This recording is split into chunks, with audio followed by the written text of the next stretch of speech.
नमस्कार.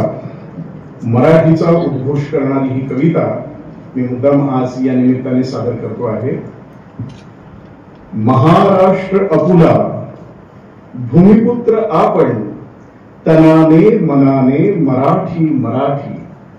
महाराष्ट्र अपुला भूमिपुत्र आपण, तनाने मनाने मराठी मराठी.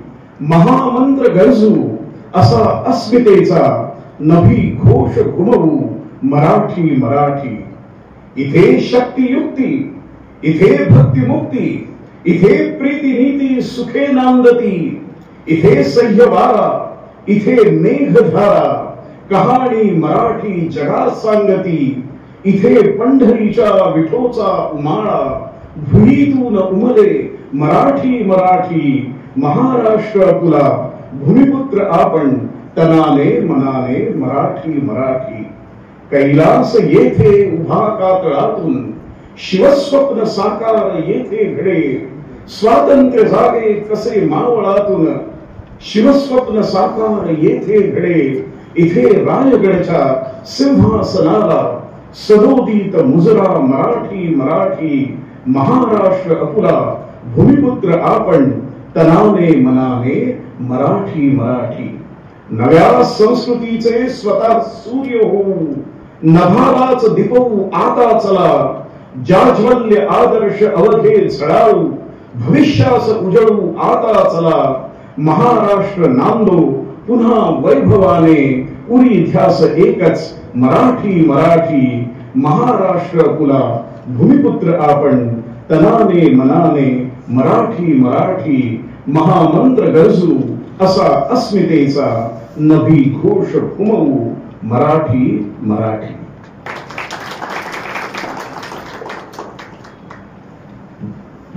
सगळं वातावरण मराठीमय झाले. खरंच लाभले आम्हास भाग्य बोलतो मराठी. आजच्या कार्यक्रमाचे दोन्ही वक्ते महाराष्ट्रभर मराठीच्या प्रश्नांवर आवाज उठवत आहेत. आपण सारे त्यांना जाणतो. युट्यूब, फेसबुकवर त्यांच्या मुलाखती आपण ऐकतो, त्यांची भाषणेही ऐकतो आहोत. आज त्यांना प्रत्यक्ष ऐकण्याची, त्यांच्याशी चर्चा करण्याची संधी आपल्याला मिळते, ही आपल्यासाठी महत् आनंदमय बाब. त्यांचा थोडक्यात परिचय मी आपणास करून देते. आपले पहिले वक्ते आहेत डॉक्टर प्रकाश परब सर, माजी मराठी विभाग प्रमुख, निवृत्त प्राध्यापक, वझे केळकर महाविद्यालय मुलुंड, मुंबई. त्यांनी पदवी व पदव्युत्तर स्तरावर मराठीचे 30 वर्ष अध्यापन केले आहे. मराठी अभ्यास केंद्राचे ते संस्थापक सदस्य आहेत. महाराष्ट्रातील भाषा सल्लागार समितीचे कामकाजही ते बघतात. महाराष्ट्र राज्य भाषा विज्ञान व मराठी व्याकरण या विषयांचे अभ्यासक. अमराठी भाषकांना मराठी शिकवण्याच्या उपक्रमात त्यांचा प्रत्यक्ष सहभाग आहे. वेगवेगळ्या वृत्तपत्रातून, नियतकालिकातून त्यांनी सातत्याने लेखन केले आहे. मराठी भाषेच्या प्रश्नांवर चर्चासत्रातून, निबंध वाचन व लेखनातून जागृतीचे कार्य ते सातत्याने करत असतात. त्यांना अनेक पुरस्कार लाभले आहेत. महाराष्ट्र शासनाचा डॉक्टर अशोक केळकर मराठी अभ्यासक पुरस्कार, मराठीचे शुद्ध लेखन, परंपरा व पुनर्विचार या विषयांवर प्राध्यापक कृष्ण श्रीनिवास अर्जुन वाडकर यांच्या मार्गदर्शनाखाली PhD त्यांनी केली आहे व त्यांना अ.का. प्रियोळकर, अनंत काकबा प्रियोळकर पुरस्काराने सन्मानित केलेले आहे. अशा या पाहुण्यांचं आपण टाळ्यांच्या गजरात स्वागत करूया. त्याचबरोबर त्यांचा मराठी व्याकरणाचा अभ्यास या पुस्तकास राज्य शासनाचा पुरस्कार प्रदान झालेला आहे. भाषा संवर्धन व नियोजन यांच्या दृष्टीने मांडणी करणाऱ्या मराठीच्या उच्च शिक्षणाची दिशा आणि दशा या ग्रंथाचे लेखक डॉक्टर प्रकाश परब यांचा यथोचित सत्कार श्री वसंत एकबोटे सरांनी करावा अशी मी त्यांना विनंती करते.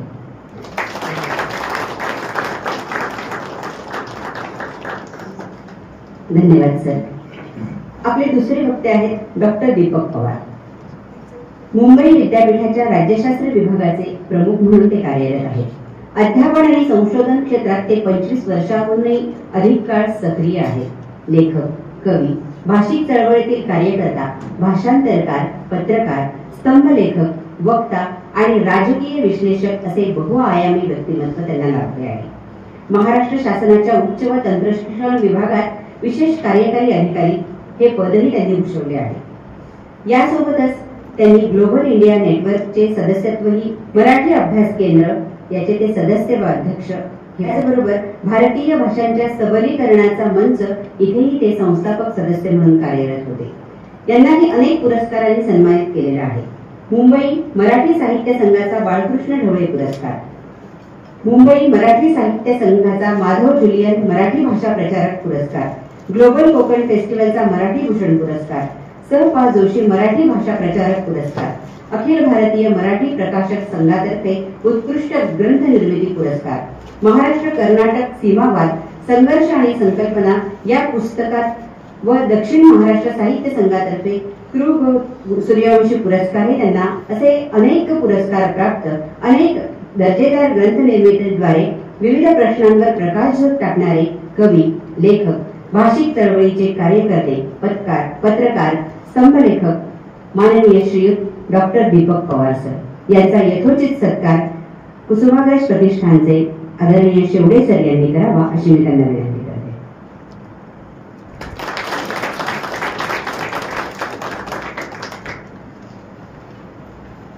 धन्यवाद सर. खरं तर या दोघांना ऐकणं हा दुग्धशर्करा आहे. YouTube आणि फेसबुकला ऐकून खूप मनीषा होती की सरांना भेटावं, प्रत्यक्ष त्यांचं ऐकावं आणि आपल्या काही शंकांचं निरसन करून घ्यावं. म्हणून आजचा हा कार्यक्रम. आजच्या या कार्यक्रमाचे प्रास्ताविक करण्यासाठी मी आमंत्रित करते श्रीमती विनोदिनी काळगे यांना.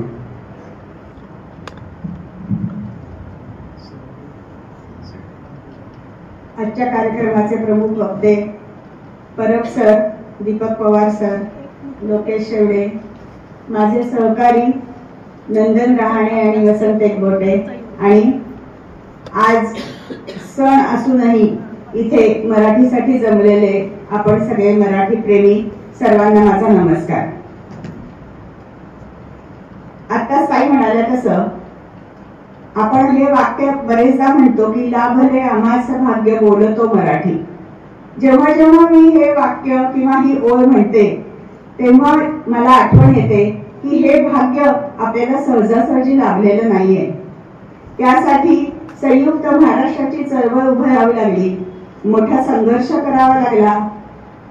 त्याचबरोबर 100हून अधिक लोकांनी आपले प्राण गमावले, हौतात्म्य प्राप्त करून मग आपल्याला हे मराठी लोकांचं राज्य दिलं. हे आपल्या सगळ्यांना हे माहिती आहे, पण त्याची जाणीव नाहीये असं आता वाटायला लागलेलं आहे. राज्य तर स्थापन झालं, पण मराठी लोकांनी मराठी भाषेकडे मात्र दुर्लक्ष करायला सुरुवात केली आणि मराठीपेक्षा इंग्रजी भाषेला महत्त्व द्यायला सुरुवात केली. या सगळ्या दुर्लक्षाचा परिणाम म्हणून राज्य स्थापनेनंतर अगदी 20-25 वर्षातच पूर्ण महाराष्ट्रभर इंग्रजी माध्यमाच्या शाळा सुरू झाल्या. अभिजात वर्गांनी मराठीकडे पाठ फिरवून आपल्या मुलांना इंग्रजी माध्यमाच्या शाळेत टाकायला सुरुवात केली आणि त्यांचंच बघून त्यांचं अनुकरण बहुजन वर्गाने केलं. या सगळ्यामुळे हळूहळू मराठीचं महत्व काय म्हणजे मराठीकडे इतकं दुर्लक्ष होत गेलं की कोणालाही मराठीसाठी आपण काही करायला पाहिजे असं वाटेनासं झालं आणि इंग्रजी म्हणजे भारी आणि मराठी बोलणं म्हणजे कमीपणाचं असा एक गैरसमज समाजामध्ये पसरत गेला. 27 वर्षांपूर्वी आम्ही काही मित्रमंडळींनी मिळून नाशिकमध्ये आनंद निकेतन ही मराठी माध्यमाची शाळा सुरू केली. त्यावेळेला अनेक लोकांनी आम्हाला वेड्यात काढलं की काळाची पावलं कुठे चालली आहेत आणि तुम्ही काय वेड्यासारखी मराठी शाळा काढताय. पण आम्हाला माहिती होतं की काळाची पावलं चुकीच्या दिशेने चालली आहेत आणि ती दिशा बदलायची आमची इच्छा होती. पण समाजामध्ये मात्र अशा प्रकारचं कोणतंच वातावरण नव्हतं. आता आजच्या कार्यक्रमामध्ये इथे नाशिकच्या जवळच शिंदे पैसेला पण मराठी माध्यमाची शाळा चालवणारे आमचे बंधू ज्ञानेश्वर जाधव आहेत. नंतर इथे पालघरहून आलेले शेजुळे सर आहेत. हे दोघेही मराठी माध्यमाची शाळा चालवतात. पण असे छोटेसे त्रोटक प्रयत्न मात्र इथे चालू असले तरी समाजामध्ये सगळीकडे वातावरण काय होतं की हा काही मोठा प्रश्न आहे किंवा ह्याच्यावर काही चर्चा करायला पाहिजे असंच कुणाला वाटत नव्हतं. मग कृती करणं तर लांबच राहिलं आणि ह्या सगळ्याचा परिणाम म्हणून ह्या वर्षी म्हणजे हे शैक्षणिक वर्ष सुरू होताना पहिल्याच दिवशी सरकारने पहिलीपासून 3ऱ्या भाषेची सक्ती म्हणजे पर्यायाने हिंदीची सक्ती जाहीर केली. अत्यंत चुकीचा निर्णय होता, शैक्षणिक दृष्ट्या पण आणि राजकीय दृष्ट्या पण, सामाजिक दृष्ट्या पण, सगळ्याच दृष्टीने चुकीचा निर्णय होता. त्याला सर्वात पहिला विरोध मराठी अभ्यास केंद्रानेच केला. पण या चुकीच्या निर्णयाचा एक छोटासा चांगला परिणाम असा झाला की झोपलेला मराठी समाज किंचित जागा झाला. त्यांनी डोळे थोडेसे किलकिले केले आणि आता त्यांना खडबडून जागा करण्याची, हलवून जागा करण्याची वेळ आली आहे. आणि त्यासाठी मराठी अभ्यास केंद्राचे सर्वजण म्हणजे परब सर आणि दीपक सरांबरोबरच त्यांचे अनेक कार्यकर्ते महाराष्ट्रभर काम करतायत. नाशिकमध्ये पण असं आपण काही काम करू शकतो का, असा आपण एक छोटासा प्रयत्न करू शकतो का, ह्या दृष्टीने अगदी थोड्या दिवसांपूर्वीच आम्ही तिघांनी मिळून मराठी संवर्धन समिती असा एक गट सुरू करण्याचा प्रयत्न केलाय. अजून काही तो गट मोठा झालेला नाही, तो विस्तारायची आमची इच्छा आहे. त्यामुळे ज्यांना ह्या विषयामध्ये काम करायची इच्छा असेल त्यांनी नक्की आमच्याशी संपर्क करावा. तर आपण सगळे मिळून काहीतरी कृती करूया, नुसती चर्चा नको, अशी आता वेळ आलेली आहे. आणि आता मराठी माणसाला जागा होण्याची कदाचित शेवटची संधी मिळते आहे. तर त्या संधीचा आपण सगळ्यांनी फायदा करू, आपण सगळे मिळून काही कृती करू आणि मराठी भाषा आणि मराठी शाळा दोघांसाठी भविष्य चांगलं करण्याचा प्रयत्न करू अशी अपेक्षा व्यक्त करते आणि थांबते. धन्यवाद. धन्यवाद ताई. यानंतर फार वेळ न दवडता मी आमंत्रित करते डॉक्टर प्रकाश परब यांना. आणि समोर उपस्थित असलेले मित्र, कार्यक्रमाला बराच उशीर झालाय आणि त्याला सर्वस्वी आम्हीच जबाबदार आहोत. त्याबद्दल सुरुवातीलाच मी दिलगिरी व्यक्त करतो आणि आजच्या कार्यक्रमाकडे वळतो. आजच्या व्याख्यानाचा किंवा कार्यक्रमाचा विषय आहे मराठी भाषा आणि मराठी शाळेचे प्रश्न. आता विरोधींनी काही म्हणाल्या त्याप्रमाणे मराठी समाजाला जागा करण्याचा प्रयत्न आम्ही काही वर्षांपासून करतो आहोत आणि 20-25 वर्षांपूर्वी ज्यावेळी आम्ही मराठी भाषेच्या प्रश्नांसाठी अभ्यास केंद्राची स्थापना केली आणि त्याच्या पूर्वीपासून अनेक आंदोलनांमध्ये आम्ही जो भाग घेतला त्यावेळी मराठी समाजाची एकूण जागृतीची जी पातळी होती ते अगदी निच्चांकी होती. आणि गेल्या 2-3 महिन्यांपासून खरं म्हणजे महाराष्ट्र शासनाने हिंदी सक्तीची केल्यापासून, पहिलीच्या सक्तीचा निर्णय केल्यापासून मराठी समाजामध्ये थोडी अस्वस्थता आणि थोडी जागृती निर्माण झाली असं दिसतंय. पण खरं म्हणजे मराठीच्या एकूण उपेक्षेचा जो इतिहास आहे तो पाहिला तर तो फार जुना आहे. म्हणजे मी अगदी मध्ययुगीन काळापर्यंत जात नाही, पण 1937 साली शारदोपासक संमेलनामध्ये इतिहासाचार्य राजवाडे यांनी मराठी भाषेची स्थिती अत्यंत वाईट आहे हे सांगण्यासाठी मुमूर्षु म्हणजे मरू घातलेले किंवा आसन्न मरण किंवा मरणासन्न अशी अवस्था झाली आहे असं राजवाडेने त्या काळामध्ये सांगून ठेवलं होतं. नंतरच्या काळामध्ये 1990 मध्ये जागतिक मराठी साहित्य संमेलनाच्या व्यासपीठावरून कुसुमाग्रज यांनी मराठीमध्ये मुंबईमध्ये जे संमेलन झालं त्याच्यामध्ये अशा प्रकारचे उद्गार काढले होते आणि नंतर ते उद्गार आपण इतक्या वेळा वापरलेले आहेत की मराठी भाषा ही मंत्रालयासमोर निर्वस्त्र होऊन भिकेचा कटोरा घेऊन आणि डोकीवर राजभाषेचा मुकुट परिधान करून उभी आहे. आणि त्यानंतर काही वर्षांनी मुंबईमध्ये शिवाजी पार्कला जे साहित्य संमेलन झालं त्या साहित्य संमेलनाच्या अध्यक्षपदावरून बोलताना कविवर्य वसंत बापट असे म्हणाले होते की मराठी भाषेला रक्तक्षय झालेला आहे किंवा मराठी भाषेविषयी चिंता व्यक्त करण्याची परंपरा आपली फार मोठी आहे.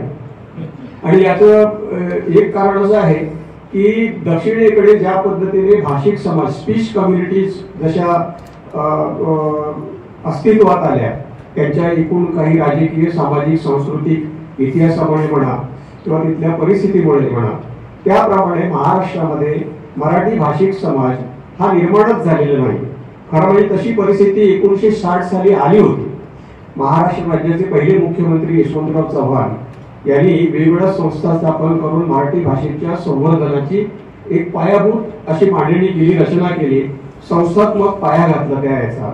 पण त्यानंतर क्रमाक्रमाने नंतर आलेल्या मुख्यमंत्र्यांनी किंवा राज्यकर्त्यांनी मराठीपेक्षा इंग्रजीबाबत अधिक विश्वास दाखवला आणि इंग्रजी धार्जिणं धोरण हे सरकारमध्ये सातत्याने वापरलं आणि त्यामुळे मराठीची सतत उपेक्षा होत गेली. आपण ज्याचा विचार करणार आहोत तो शिक्षणाचा आहे. आता शिक्षणाचा आणि भाषेच्या प्रश्नांचा संबंध काय? मी गेली 2-3 टर्म म्हणजे जवळजवळ 9 वर्ष मराठी राज्य सरकारच्या भाषा सल्लागार समितीवर सदस्य म्हणून आहे. आता या सदस्य म्हणून समितीचं काम करत असताना माझ्या एक गोष्ट लक्षात आली की भाषेच्या प्रश्नासंबंधी धोरण ठरवत असताना इतर बाकी सगळ्या अनुषंगिक विषयांवर आम्ही धोरण ठरवत असतो, पण मराठी शाळेचा मुद्दा आला की शासन हात आकडता घेतो की बाकी सगळ्या म्हणजे रस्त्यावरच्या पाट्या असतील किंवा परिभाषा कोश असतील किंवा मराठीसाठी आणखी काही योजना असतील, साहित्य संमेलन असतील, भाषा परिषदा असतील, भाषा पुरस्कार असतील, या प्रकारच्या उपक्रमांच्या संदर्भामध्ये शासन जो उत्साह दाखवत आलाय तो उत्साह काही राज्य शासनाने मराठी शाळांच्या संदर्भामध्ये दाखवलेला नाही. कालचीच बातमी होती की मुंबई उच्च न्यायालयाच्या नागपूर खंडपीठाच्या न्यायमूर्तींनी अशा प्रकारचं भाष्य केलेलं आहे की महापालिकेच्या शाळांची जी सध्याची दुरवस्था चाललेली आहे त्याचं कारण इच्छाशक्तीचा अभाव आहे. आणि ही खरीच गोष्ट आहे की कोणत्याही भाषेच्या प्रश्नांच्या संदर्भामध्ये सगळ्यात महत्वाची गोष्ट कुठली असेल तर ती इच्छाशक्ती. आणि ही इच्छाशक्ती 2 प्रकारची असते, एक सामाजिक इच्छाशक्ती आणि राजकीय इच्छाशक्ती. आपल्याकडे भाषेच्या संवर्धनाच्या संदर्भात आणि विशेष करून मराठी शाळांच्या विकासासंबंधात किंवा सक्षमीकरणासंदर्भामध्ये या दोन्ही पातळ्यांवर आपल्याला इच्छाशक्तीचा तीव्र अभाव दिसतोय. कारण मराठी शाळांच्या प्रश्नांपासूनच खरं म्हणजे मराठी भाषेचा कारण जर समजा उपगात्मक भाषा वापरून जर समजा आपल्याला बोलायचं झालं तर आपण अशी कल्पना करूया की मराठी भाषा ही एक इमारत आहे आणि ह्या इमारतीचा पाया काय आहे तर शाळा आहे. मराठी शाळा टिकल्या तर मराठी भाषा टिकणार आहे, मराठी राज्य टिकणार आहे. त्यामुळे मराठी शाळा हा मराठी भाषिक राज्याचा पाया आहे. किंबहुना हे वैश्विक सत्य आहे की कोणती भाषा टिकवायची असेल तर त्या भाषेतील माध्यमाच्या शाळा ह्या टिकल्या पाहिजेत. युनेस्कोने असं सांगितलेलं आहे की भाषेच्या सुदृढतेचं सगळ्यात महत्वाचं लक्षण म्हणजे एका पिढीकडून भाषा दुसऱ्या पिढीकडे संक्रमित होणे, त्याला इंटरजनरेशनल ट्रान्समिशन असं म्हणतात. ते जोपर्यंत अबाधित आहे ते जोपर्यंत प्रभावीपणे होत आहे ती भाषा सक्षम, सुरक्षित आणि सुदृढ अशा प्रकारचा एक निकष युनेस्कोने सांगितला आहे. आणि मराठीच्या संदर्भामध्ये जर आपण हा निकष लावून मराठीची सद्यस्थिती म्हणजे भाषेची सद्यस्थिती आणि मराठी शाळांची सद्यस्थिती जर पाहिली तर आपल्याला असं दिसतंय की 1990 नंतर जागतिकीकरणाने वेग घेतल्यानंतर क्रमाक्रमाने भारतातल्या सगळ्या राज्यांमधल्या भाषिक माध्यमाच्या ज्या शाळा आहेत त्या कमी कमी होत गेल्या आणि इंग्रजी माध्यमाच्या शाळा वाढीला लागल्या. आता याचे काही सांस्कृतिक, राजकीय त्याचे परिणाम झाले, त्याचा अभ्यास अनेक पातळ्यांवर झालेला आहे. की मधला काळ असा होता की भारतीय भाषा बोलणारे लोक क्रमाक्रमाने इंग्रजीकडे गेल्यामुळे त्यांची आर्थिक उन्नती झालेली आहे, वैश्विक संधींचा त्यांना लाभ घेता आलेला आहे आणि या प्रकारचं संशोधन आणि सर्वे देखील झालेले आहे. पण दुसऱ्या बाजूने आपल्याला असं दिसतंय की खूप मोठ्या प्रमाणामध्ये माध्यमांतर झाल्यामुळे मराठीकडून इंग्रजीकडे गेल्यामुळे आपली भाषिक सांस्कृतिक परिस्थिती फार डबघाईला आलेली आहे. कारण भाषेचं सांस्कृतिक महत्व जे आहे ते इतकं महत्व आहे की तुमची भाषा राहिली नाही तर तुमची संस्कृती राहणार नाही. आणि म्हणून कोणत्याही समाजामध्ये भाषेची जर प्रगती करायची असेल तर त्या शिक्षणाच्या माध्यमाच्या शाळांची प्रगती होणं अत्यंत आवश्यक आहे. आणि त्यामुळे शाळांचे प्रश्न आणि भाषेचे प्रश्न हे अभिन्न आहे, एकात्म आहे. एकत्रितपणे आपण त्याचा विचार करायला पाहिजे की आधी आपण भाषेचे प्रश्न सोडवू आणि नंतर मग मराठी शाळांचे प्रश्न सोडवू, असं होत नाही. आपण काय करतो की आपल्याला अभिजात भाषेचा दर्जा मिळाला, आपण आता नंतर मराठीसाठी स्वतंत्रपणे विद्यापीठ देखील आपण स्थापन केलं, त्याची सुरुवात झालेली आहे. पण ह्या नंतरच्या गोष्टी आहेत. उच्च शिक्षणामध्ये आता आपण अभियांत्रिकी अभ्यासक्रम देखील आता आपण सुरू केलेले आहेत. पण हे सगळं वरवरच आहे. इमारतीच्या वरच्या भागाचा विचार करत असताना आपण तळाचा जो भाग आहे, जो पाया आहे, तो पाया शाळांचा आहे. म्हणजे मातृभाषेतील शिक्षण, मराठी माध्यमातील शिक्षण जर टिकलं नाही तर क्रमाक्रमाने वरचे मजले जे आहेत ते रिकामे व्हायला लागतील, ते मोडकळीला येतील. आणि ती इमारत पूर्णपणे खचेल. त्यामुळे हे जे रूपक मी तुम्हाला सांगितलं की भाषा ही एक इमारत आहे आणि त्या इमारतीचा सगळ्यात महत्वाचा पायाचा जो भाग आहे तो त्या शाळांचा आहे. आणि म्हणून मराठी अभ्यास केंद्राने सातत्याने या विषयावर अधिक लक्ष केंद्रित केलेलं आहे. पण दुर्दैवाने गेल्या 10-20 वर्षांमध्ये अशी परिस्थिती होती की आपल्या समाजाला असं वाटत नव्हतं की आपल्याला मराठी माध्यमातून आपल्याला विकास करता येईल. पण जगामध्ये जर तुम्ही परिस्थिती पाहिली या संदर्भामध्ये जागतिक स्तरावर अनेक प्रकारचे अहवाल प्रसिद्ध झालेले आहेत की एखादा समाज ज्यावेळी आपल्या नेटिव्ह लँग्वेज पासून, मातृभाषेपासून, परिसराच्या भाषेपासून भिन्न भाषेकडे वळतो त्यावेळी काही लोक त्यातून प्रगती करतात, नक्कीच प्रगती करतात, आर्थिक लाभ त्याचे मिळतात. पण संपूर्ण समाज म्हणून कधीही प्रगतीपथावर जाऊ शकत नाही. त्यामुळे जे जे प्रगत समाज आहेत ते मूलतः भाषिक समाज आहे आणि मातृभाषेतून शिकणारे समाज आहे. हे एक वैश्विक सत्य आपण लक्षात घ्यायला पाहिजे. कल्पना करा की आणखी काही वर्षांनी आता जवळजवळ 20 ते 25% इतक्या प्रमाणामध्ये देशाच्या पातळीवर इंग्रजीकरण झालेलं आहे. 10 ते 11% लोक इंग्रजी भाषेचा वापर करू शकतात. हे प्रमाण जर वाढत गेलं तर भारतीय भाषांची जी सक्षमता आहे, भाषिक क्षमता जी आहे, लिंग्विस्टिक कॉम्प्युटर्स, तो हळूहळू कमी कमी होत जाईल आणि त्या भाषेतील शिक्षणाला पूर्णपणे ओहोटी लागेल. आणि ही सगळ्यात मोठी काळजी करण्यासारखी गोष्ट आहे की मातृभाषेतील शिक्षण हे आपण कसं टिकवणार आहोत. तर या संबंधातले जे गैरसमज आहेत ते आपण पहिल्यांदा दूर केले पाहिजे की आपण कधीही महाराष्ट्राचं संपूर्ण इंग्रजीकरण करून महाराष्ट्राला प्रगतीपथावर येऊ शकणार नाही. त्यामुळे त्याचे जे धोके आहेत ते धोके आपण लक्षात घ्यायला पाहिजेत आणि पूर्णपणे मराठी शाळा ह्या आपण वाचवल्या पाहिजेत. राज्य सरकारकडे आमचा नेहमीच भाषा सल्लागार समितीच्या माध्यमातून असा प्रयत्न असतो की राज्य सरकारने पहिल्यांदा एक धोरणात्मक निर्णय घ्यायला पाहिजे की या राज्यामध्ये मराठी शाळा, मराठी माध्यमाच्या शाळा चालवणे ही राज्य सरकारची प्राथमिक जबाबदारी आहे. इंग्रजी माध्यमाचं शिक्षण देणं हा हे राज्य सरकारसाठी जरी आवश्यक असलं आणि त्याला विरोध नसला तरी देखील राज्य सरकारची प्राथमिक जबाबदारी जी आहे भाषावर प्रांत रचनेनुसार ती मराठी माध्यमाच्या शिक्षणाची सोय करणे आणि तिचं सक्षमीकरण करणे. पण शासनाचा जो एकूण दृष्टिकोन आहे त्यात असं दिसतंय की मुंबई महापालिका बघा, नागपूर बघा आणि इतर सगळ्या स्थानिक स्वराज्य संस्थांच्या शाळांमध्ये बघा, पहिल्यांदा शिक्षण मंडळ बदलली जातात. शिक्षण मंडळ बदलतात त्यावेळी माध्यमांतर देखील होतं आणि मोठ्या प्रमाणामध्ये प्रगतीच्या किंवा गोरगरिबांना मोफत इंग्रजी शिक्षण देण्याच्या नावाखाली राज्य सरकारच्या वतीने स्वतःच माध्यमांतर करून मराठी शाळांऐवजी त्या ठिकाणी इंग्रजी शाळा सुरू केल्या जात आहेत. हा एक मोठा धोका आहे आणि म्हणून मराठी शाळांच्या सक्षमीकरणाच्या संदर्भामध्ये एक धोरणात्मक निर्णय घ्यायला पाहिजे राज्य सरकारने की या राज्यामध्ये मराठी शाळांना सर्वाधिक महत्व दिलं गेलं पाहिजे. त्यासाठी काही योजना आखायला पाहिजे. त्या योजना काय असाव्यात याच्या संदर्भामध्ये भाषा सल्लागार समितीचं एक विस्तृत 52 पानाचं एक धोरण ठरवलं गेलं. ते अंशतः राज्य सरकारने स्वीकारलं. तर त्याच्यामध्ये एक विस्ताराने काही योजना आहे की काय काय करायला पाहिजे. सरकार असं नेहमी सांगतं की आमची इच्छा आहे की मराठी शाळा चालाव्यात म्हणून, पण पालकच जर आपल्या मुलांना मराठी शाळांकडे टाकत नसतील, पाठवत नसतील तर आम्ही काय करणार. आता हे खरं म्हणजे अशा प्रकारचा युक्तिवाद राज्य सरकारने करणं हे अत्यंत चुकीचं आहे. म्हणजे सरकारने असा विचार करायला पाहिजे की पालक म्हणजे 1980-90च्या नंतर असं काय झालं की पालकांना असं वाटायला लागलं की इंग्रजी माध्यम हेच आपल्या मुलांच्या भवितव्याच्या दृष्टीने सगळ्यात उत्तम माध्यम आहे आणि मराठी माध्यम हे आपल्याला मागे खेचणार आहे. अशी काही परिस्थिती निर्माण झाली. त्यामुळे या सगळ्या परिस्थितीला केवळ पालक जबाबदार आहे. पालकांचा इंग्रजी माध्यमाकडे ओढा आहे असं न समजता की त्यांच्या एकूण इंग्रजीकडे वळण्याची जी कारणं आहेत त्या कारणांचा शोध घेऊन त्याच्यावर उपाययोजना करायला पाहिजे. आणि जगातल्या अनेक देशांमध्ये आता ही जी परिस्थिती आहे ही केवळ भारतीय आणि महाराष्ट्रीय आहे का, तर अजिबात नाही. जगाच्या सगळ्या प्रदेशांमध्ये, प्रांतांमध्ये इंग्रजी भाषेकडे येणारा जो ओढा आहे तो सर्वाधिक आहे. आणि आजच साधारणपणे परभाषेतून शिकणाऱ्यांचं प्रमाण वैश्विक पातळीवर वाढतं आहे. आणि त्याच्यामध्ये 2 प्रकारचं आहे. म्हणजे काही जणांना मातृभाषा शिकायचं आहे पण संधी मिळत नाही, परभाषा लादली जाते.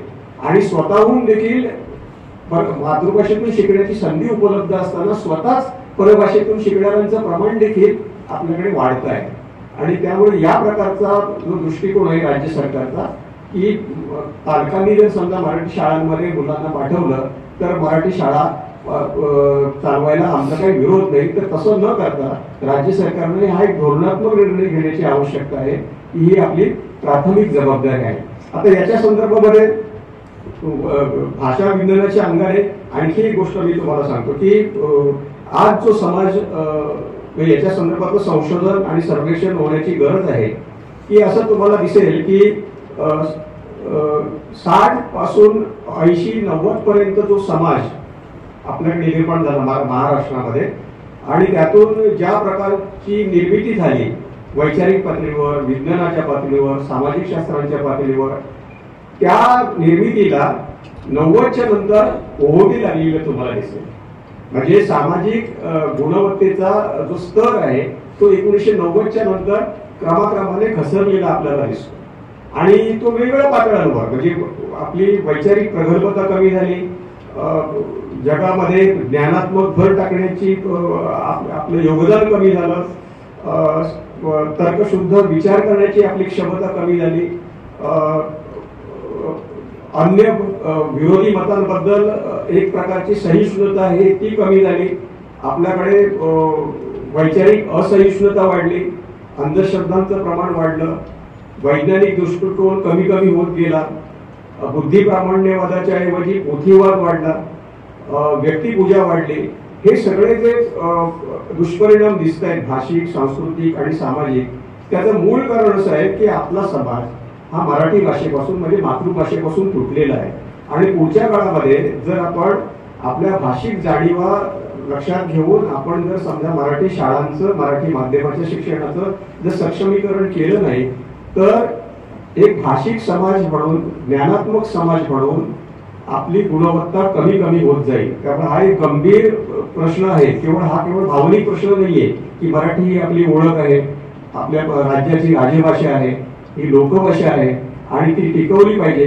तर तसं नव्हे, तर आपल्या महाराष्ट्रीय समाजाचं बौद्धिक, सामाजिक, सांस्कृतिक अस्तित्वच मुळामध्ये मराठी शाळांच्या टिकण्यावर अवलंबून आहे.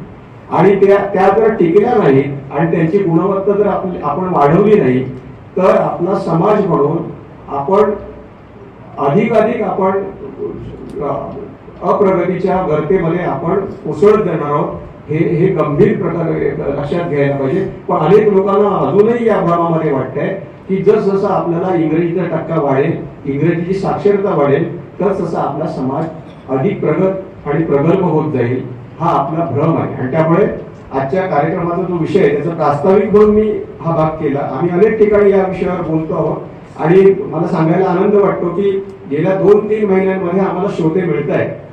आता हे आम्ही बोललो नाही का 20, 25, 30 वर्षांपूर्वी, म्हणजे मला असं आठवतं की मी एक 30-35 वर्षांमध्ये एक लोकसत्तेमध्ये लेख लिहिला होता आणि त्यावेळची परिस्थिती तर अत्यंत विपरीत होती. ज्यावेळी आम्ही हे काम करत होतो त्यावेळी हे लोक उगीच मराठी विषयी चिंता व्यक्त करतायत. मराठी भाषेला काहीही झालेलं नाही. अजून खेड्यापाड्यातले लोक मराठी बोलतायत, झोपडपट्ट्यांमधले लोक मराठीतूनच व्यवहार करतायत. त्यामुळे हे लोक उगीच मराठी भाषेविषयी चिंता व्यक्त करतायत. मला वाटतं की 1985-86च्या सुमाराला मी लोकसत्तेमध्ये एक पत्र लिहिलं आणि त्याच्यामध्ये असं म्हटलं होतं की मराठी शाळांच्या उपेक्षेची स्थिती जर अशीच चालू राहिली तर मुंबईमध्ये नाव घेण्यासारख्या देखील मराठी शाळा उरणार नाही. अशी परिस्थिती साधारणपणे 2050 पर्यंत येईल. आता 2050 म्हणजे अजून खूपच आहे. म्हणजे 2025 साली मराठी शाळांची मुंबईतील स्थिती इतकी डबघाईला आलेली आहे की मला वाटत नाही की आपण जर समजा जागे झालो नाही आणि मराठी शाळांच्या संदर्भामध्ये काही निर्णायक कृती केली नाही तर 2050 सालांमध्ये आपल्याला एक नमुना म्हणून दाखवण्यासाठी देखील मराठी शाळा उरणार नाही, इतकी भीषण परिस्थिती निर्माण होईल. त्यामुळे ही आता राज्य सरकारने हिंदीच्या सक्तीवरून जी परिस्थिती निर्माण केली ती आपत्ती न समजता इष्टापत्ती समजूया आणि मराठी भाषेला अधिकाधिक सक्षम करण्यासाठी मराठी शाळांचं पहिल्यांदा संवर्धन, सक्षमीकरण आपण करूया. आणि मराठी भाषेचे जे प्रश्न आहेत ते मूलतः मराठी शाळांचे प्रश्न आहेत, इथूनच सुरुवात करायला पाहिजे. म्हणजे आमचं सल्लागार समिती जे याच्यामध्ये नेहमीच शासनाशी जो वादविवाद होतो त्यांचं म्हणणं असं की शाळांचे प्रश्न जरा मागे ठेवा, मराठी शिक्षणाच्या माध्यमामध्ये बोलत नाही, कारण पालकांचं खूप प्रेशर आहे आमच्यावर इंग्रजी माध्यमाच्या शाळा चालवाव्यात म्हणून लोक अधिकाधिक पुढे येत आहेत. त्यामुळे शक्यतो तुम्ही माध्यमाविषयी काही बोलू नका. पण माध्यमाविषयी जर आम्ही बोललो नाही, मराठी शाळांविषयी आम्ही जर बोललो नाही, तर बाकी सगळ्या गोष्टी ह्या अगदी निरर्थक आहेत.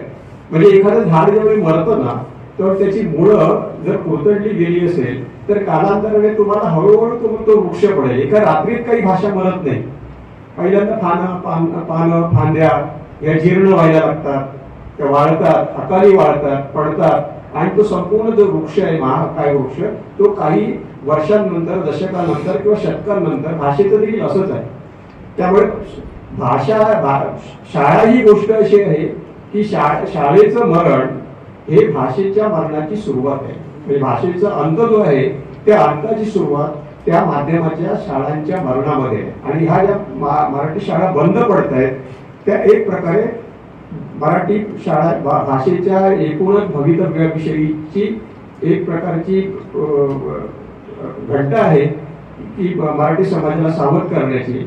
त्यामुळे आपण कोणत्याही परिस्थितीमध्ये भाषेचे जे प्रश्न आहेत ते सोडवायला आपण मराठी शाळांपासूनच सुरुवात करायला पाहिजे. त्याशिवाय त्याला पर्याय नाही. कदाचित आता असं असेल की एवढा समाज मोठ्या संख्येने आम्हाला प्रतिसाद देतोय, तो कदाचित मराठी माध्यमाच्या विषयी आम्ही ज्यावेळी आग्रही राहू त्यावेळी तो तितका देईलच याची आम्हाला खात्री नाहीये. त्यामुळे आपण हेही लक्षात घ्यायला पाहिजे की तिसऱ्या भाषेच्या सक्तीच्या विरोधामध्ये समाज ज्या तीव्रतेने, गांभीर्याने आमच्या बाजूने उभा आहे, त्याच गांभीर्याने आणि त्याच मोठ्या संख्येने मराठी माध्यमाच्या शाळांच्या संदर्भामध्ये देखील जी आम्ही चळवळ चालवतो त्या चळवळीला देखील समाजाचा पाठिंबा राहील अशी अपेक्षा व्यक्त करतो आणि या ठिकाणी थांबतो. मला इथे बोलवल्याबद्दल आणि 2 शब्द बोलण्याची संधी दिल्याबद्दल आयोजकांचे मनापासून आभार. जय हिंद, जय महाराष्ट्र, जय मराठी.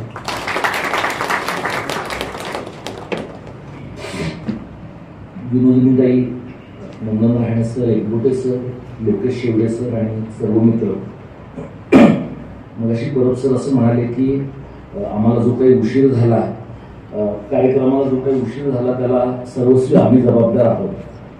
तर तत्वतः ते बरोबरच आहे. पण समकालीन भारताच्या चर्चा विश्वामध्ये असं बोलणं बरं ठरत नाही.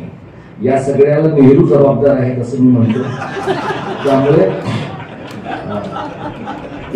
एकदाचा कॉन्शियन्स सगळ्यांचा क्लिअर होतो की कशाला कोण जबाबदार आहे हे ठरलं. जसं मराठी शाळा बंद पडण्याला लोक सांगतात, सवर्ण घरांमधले लोक सांगतात की आमच्या घरातल्या मोलकरणीची मुलं पण इंग्लिश मिडियमला जातात, मग आमची कशी काय मराठी मिडियमला जातील. पण त्यांना असा प्रश्न पडत नाही की मोलकरणींनी मुलं इंग्रजी माध्यमात जायचं पहिल्यांदा यांच्याच घरात बघितलेलं आहे.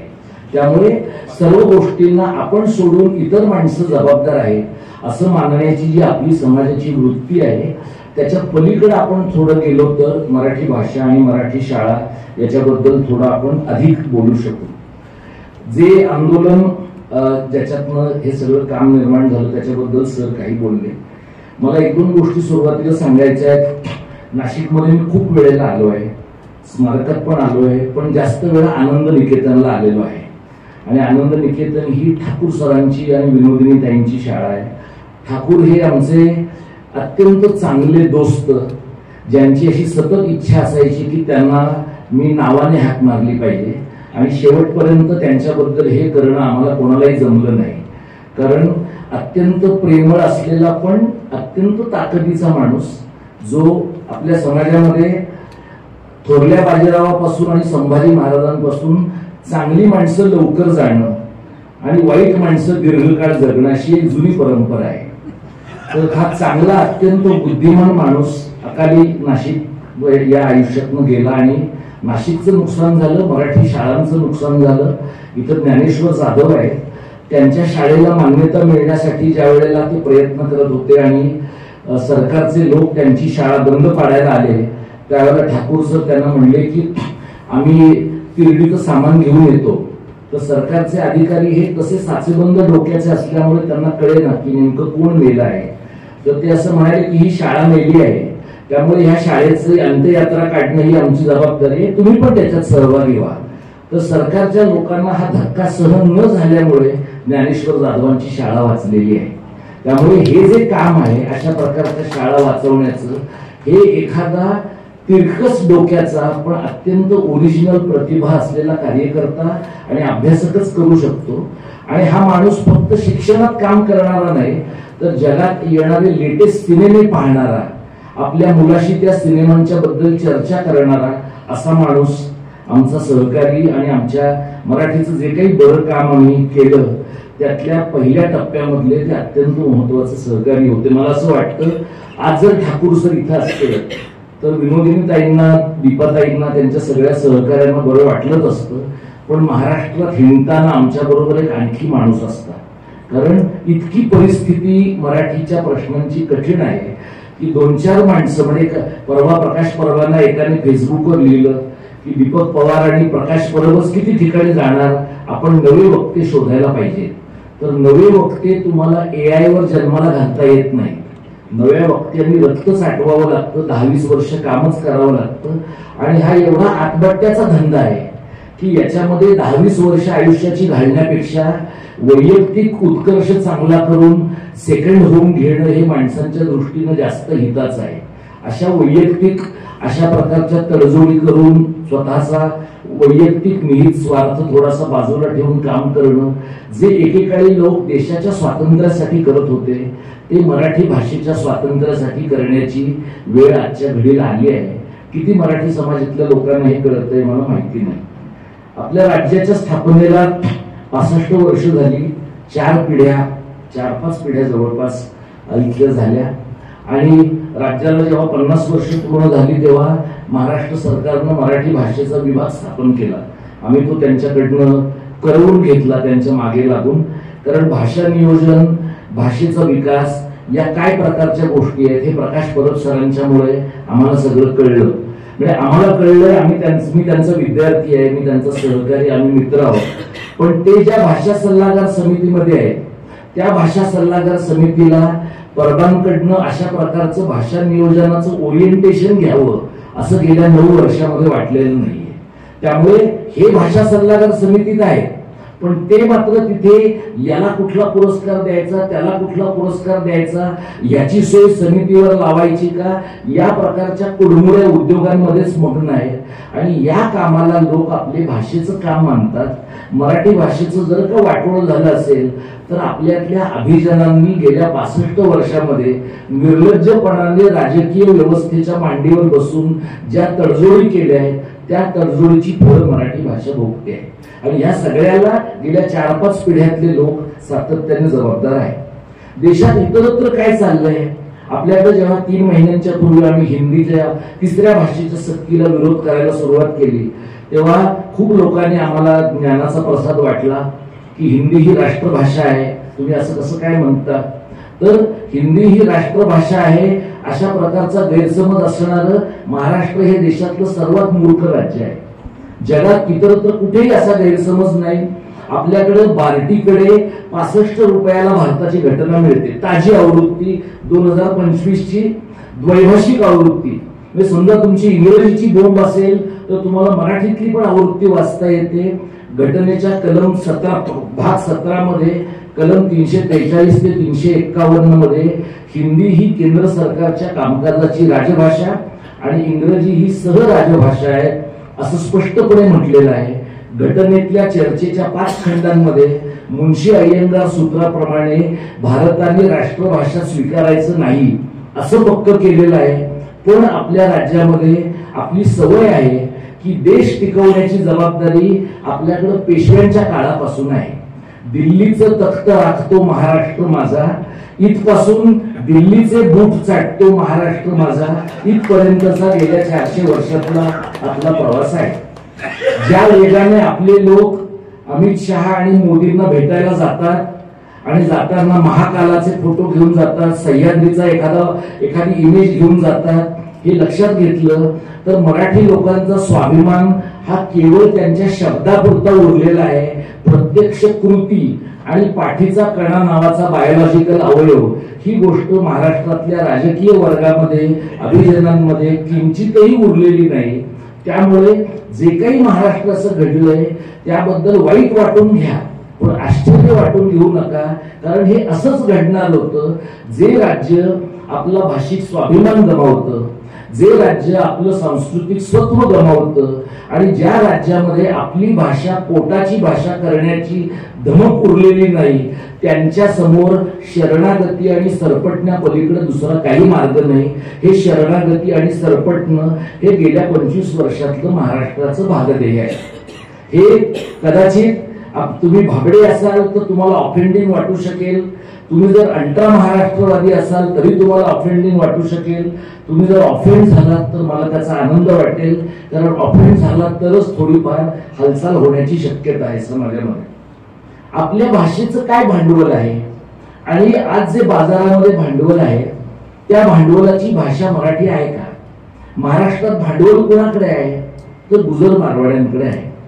महाराष्ट्रामध्ये लोकसंख्या कोणाची वाढते आहे तर उत्तर भारतीयांची वाढते आहे. मग महाराष्ट्रात मराठी माणसांचं काय वाढत आहे तर मराठी माणसांचा इगो वाढतो आहे, मराठी माणसांचं अस्मितेवरचं प्रेम वाढत आहे, मराठी माणसांचं इतिहास गौरवीकरण वाढत आहे आणि तरुण मुलांचं संभाजी महाराजांसारखं दाढी वाढवणं वाढत आहे. याच्या पलीकडे मराठी माणसांमध्ये काही वाढत नाही. असा जो समाज आहे, ज्या समाजाला मागे वळून बघितल्याशिवाय पुढे बघताच येत नाही आणि ज्या समाजाला आमच्या समाजात शिवाजी जन्माला आला होता एवढंच सांगता येतं. आता मी शिवाजी जन्माला आला होता हे का म्हणतो, कारण आपण कुसुमाग्रजांच्या संबंधित वास्तूमध्ये आहोत म्हणून मी जरा आत्मविश्वासाने आणि न घाबरता म्हणतो आहे. जर मी दुसऱ्या एखाद्या वास्तूमध्ये असतो तर नुसतं शिवाजी म्हणण्याची हिंमत महाराष्ट्रामध्ये आता कोणाच्याकडे उरलेली नाही. अशा प्रकारची हिंमत करणारा शेवटचा धाडसी माणूस म्हणजे गोविंद पानसरे. त्यांनी शिवाजी कोण होता असं लोकांना विचारलं तर त्याच्यावरही पानसरेनं सुद्धा लोकांनी शिवाजी कोण होता असं तुम्ही कसं म्हणता, आता लोक सांगताना शिवाजी विद्यापीठ तरी कसं म्हणता, छत्रपती शिवाजी महाराज विद्यापीठ का म्हणत नाही, म्हणजे पुढे जाऊन त्याचं छशीमोवी करता येईल आपल्याला. अशा प्रकारची व्यवस्था लोकांनी केली आहे. सावित्रीबाई फुले पुणे विद्यापीठाचं SPPU करून ठेवलेलं आहे. बाबासाहेब आंबेडकर मराठवाडा विद्यापीठाचं बामू केलेलं आहे. स्वामी रामानंद तीर्थ विद्यापीठाचं SRTM करून ठेवलेलं आहे. म्हणजे आपली सांस्कृतिक अस्मिता, आपली विचार करण्याची क्षमता एवढी खुजी आहे की आपल्या संपूर्ण आकलनाचं संक्षिप्तीकरण झालेलं आहे. हा आपल्या समाजाचा प्रॉब्लेम आहे. मराठी समाजाचा प्रॉब्लेम, मराठी भाषेचा प्रॉब्लेम, मराठी शाळांचा प्रॉब्लेम, या सगळ्यांचा एकत्रित विचार केल्याशिवाय आपल्याला त्याची तड लावता येणार नाही. संयुक्त महाराष्ट्राचा लढा कोण लढलं तर गेली 50 वर्षे जे सत्तेत होते ते लढलेले नाहीये. संयुक्त महाराष्ट्राचा लढा डावे लढले, समाजवादी लढले, बाबासाहेबांचं शेड्यूल्ड कास्ट फेडरेशन लढलं.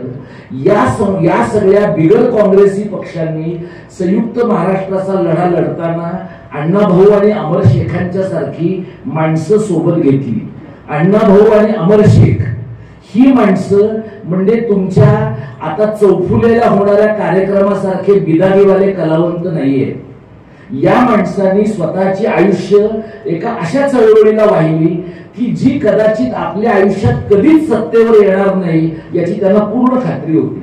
पण या माणसांनी मुंबईमध्ये, दिल्लीतल्या गारठ्यामध्ये जाऊन नेहरूंना ठणकावण्याची हिंमत दाखवली की संयुक्त महाराष्ट्र दिलाच पाहिजे. अत्र्यांचं बोलणं तुमच्यापैकी अनेकांना माहिती आहे. दिलाच पाहिजे मध्ये, मिळालाच पाहिजे मध्ये च कशाला हवा असं म्हणणाऱ्या चव्हाणांची त्यांनी काय चंपी केली होती तुम्हाला सगळ्यांना माहिती आहे. आता जर असं कोणी म्हणालं तर त्या मंत्र्याचे समर्थकच अत्र्यांच्या तोंडाला काळं फसायला आले असते. अत्र्यांच्या घरापुढे कोणीतरी डांबर आणून टाकलं असतं आणि अत्र्यांच्या विरुद्ध हक्कभंग आला असता. आणि मुळामध्ये मराठा नावाचा पेपर लोकवर्गणीतनं मराठी समाज काढू शकतो हीच अफवा वाटावी अशा प्रकारच्या काळामध्ये आपण जगतो. हा एक समाज असा होता की ज्याने दिल्लीतल्या सर्वाधिक मोठ्या ताकदीला धक्का देऊन 3 वर्षाच्या संघर्षामध्ये महाराष्ट्र मिळवला. हा जो महाराष्ट्र आहे, मी हे राज्यशास्त्राचा विद्यार्थी म्हणून सांगतो कारण आपल्याकडे इतिहास नेहमी जे ते लिहितात. नेहरूंनी मंगल कलश दिला, चव्हाण साहेबांनी मंगल कलश आणला, एवढाच जेट्यांचा इतिहास आपल्याला माहिती आहे. पण हा मंगल कलश आणण्याचे कष्ट डांगे, एसेन, वारा कोठारी, आचार्य अत्रे, प्रबोधनकार ठाकरे, गत्रेम माडखोलकर या माणसांचे आहेत. आणि या माणसांना आपण समाज म्हणून विसरलो, म्हणून मराठी माणसांचा लढण्याचा स्वभाव संपला आहे, हे आपण लक्षात घ्यायला पाहिजे. 1960 नंतरचा जो आपला मराठी वाद आहे तो सत्तेच्या काठाकाठाने जाणार आहे. चव्हाण साहेबांच्या सुसंस्कृतपणाच्या बद्दल माझ्या मनात आदर आहे, पण हा सुसंस्कृतपणा कशातनं आलाय? सत्तेच्या काठाकाठानं जाण्यातनं आलेला आहे.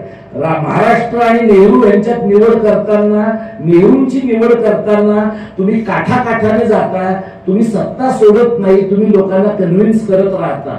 आणि म्हणून डांगे तुम्हाला दीर्घकाळ विरोधात राहिलेले दिसतात, एसएम अपवादानेच सत्तेत कुठेतरी आलेले दिसतात, आणि अत्र्यांसारखा माणूस तर पूर्ण परिघावर फेकलेला दिसतो.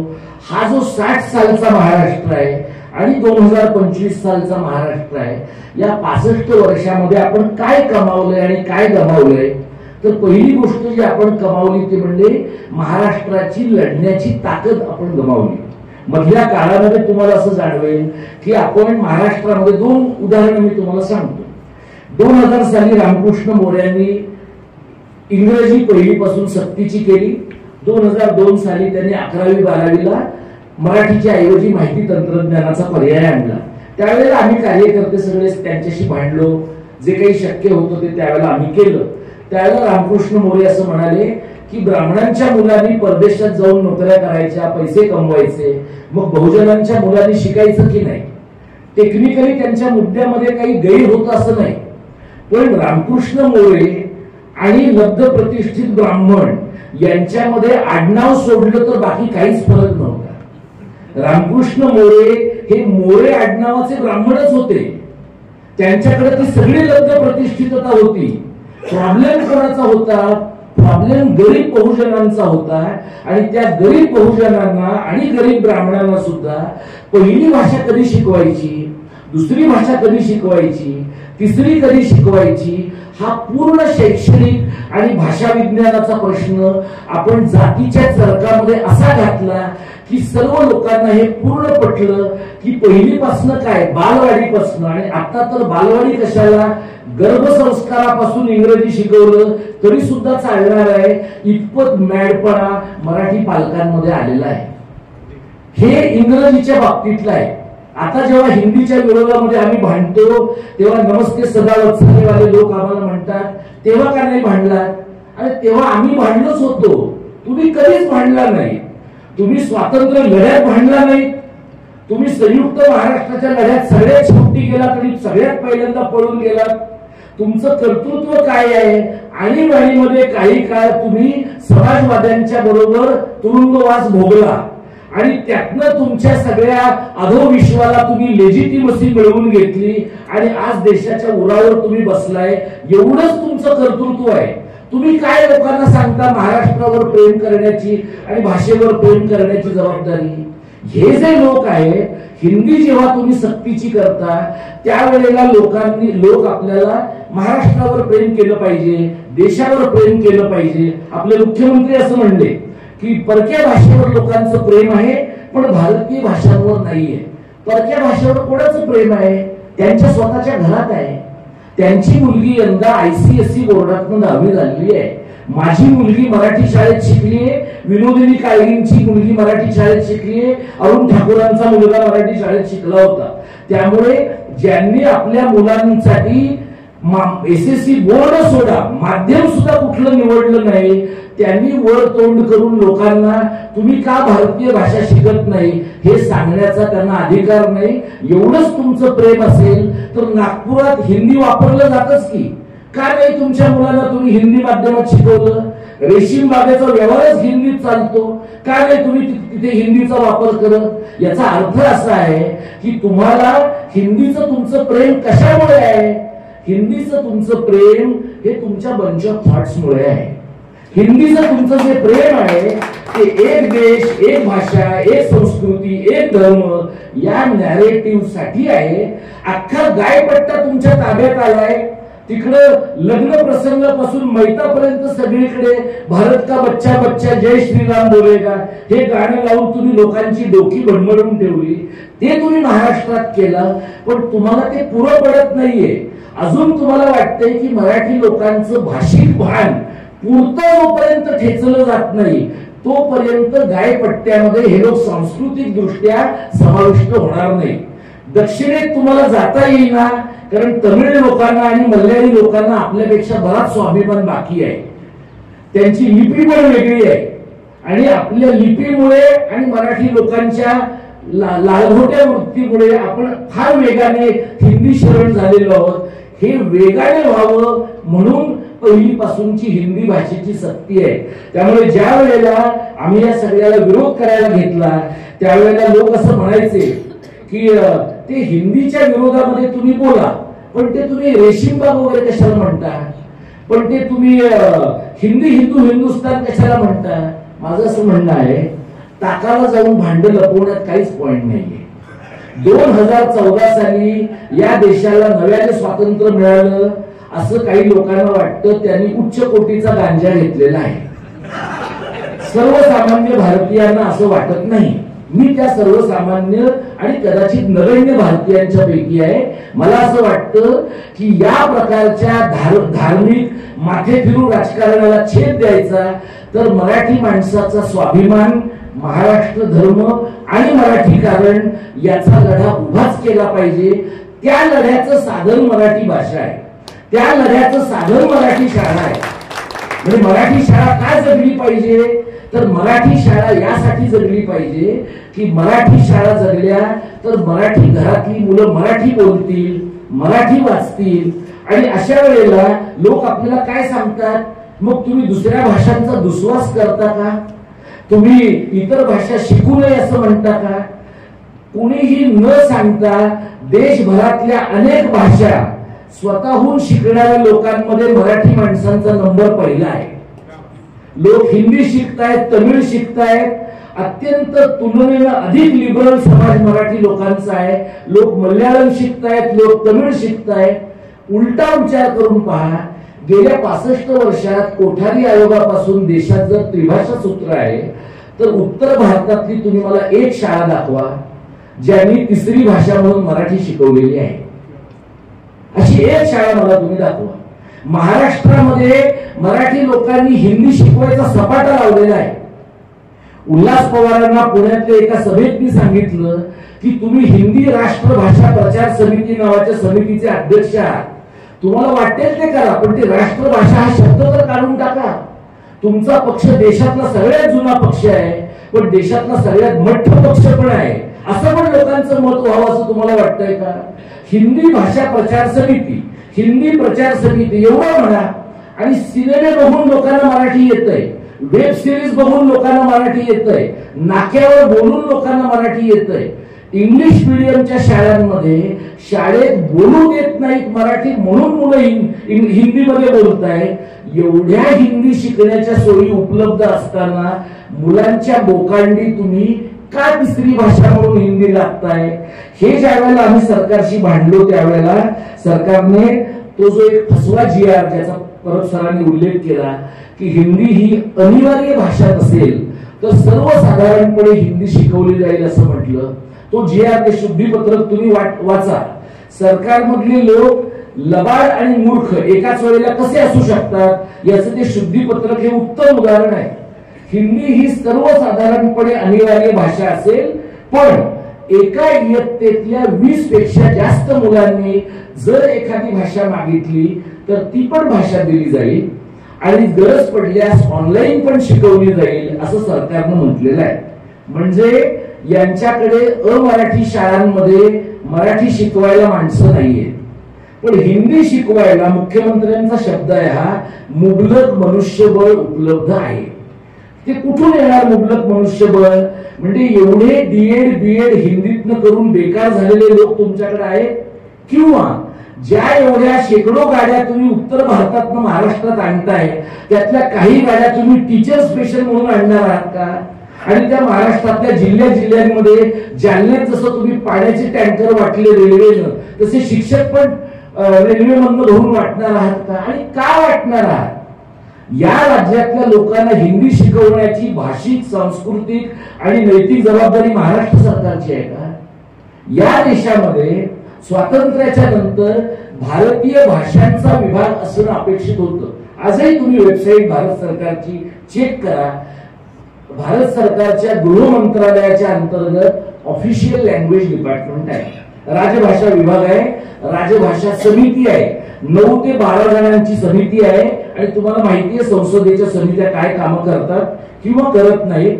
ते वेगवेगळ्या राज्यांमधल्या 5 स्टार हॉटेलमध्ये जाऊन निवांतपणे फुकटचं खातात, तिथले जे लोकल लोक अहवाल देतात तेच घेतात.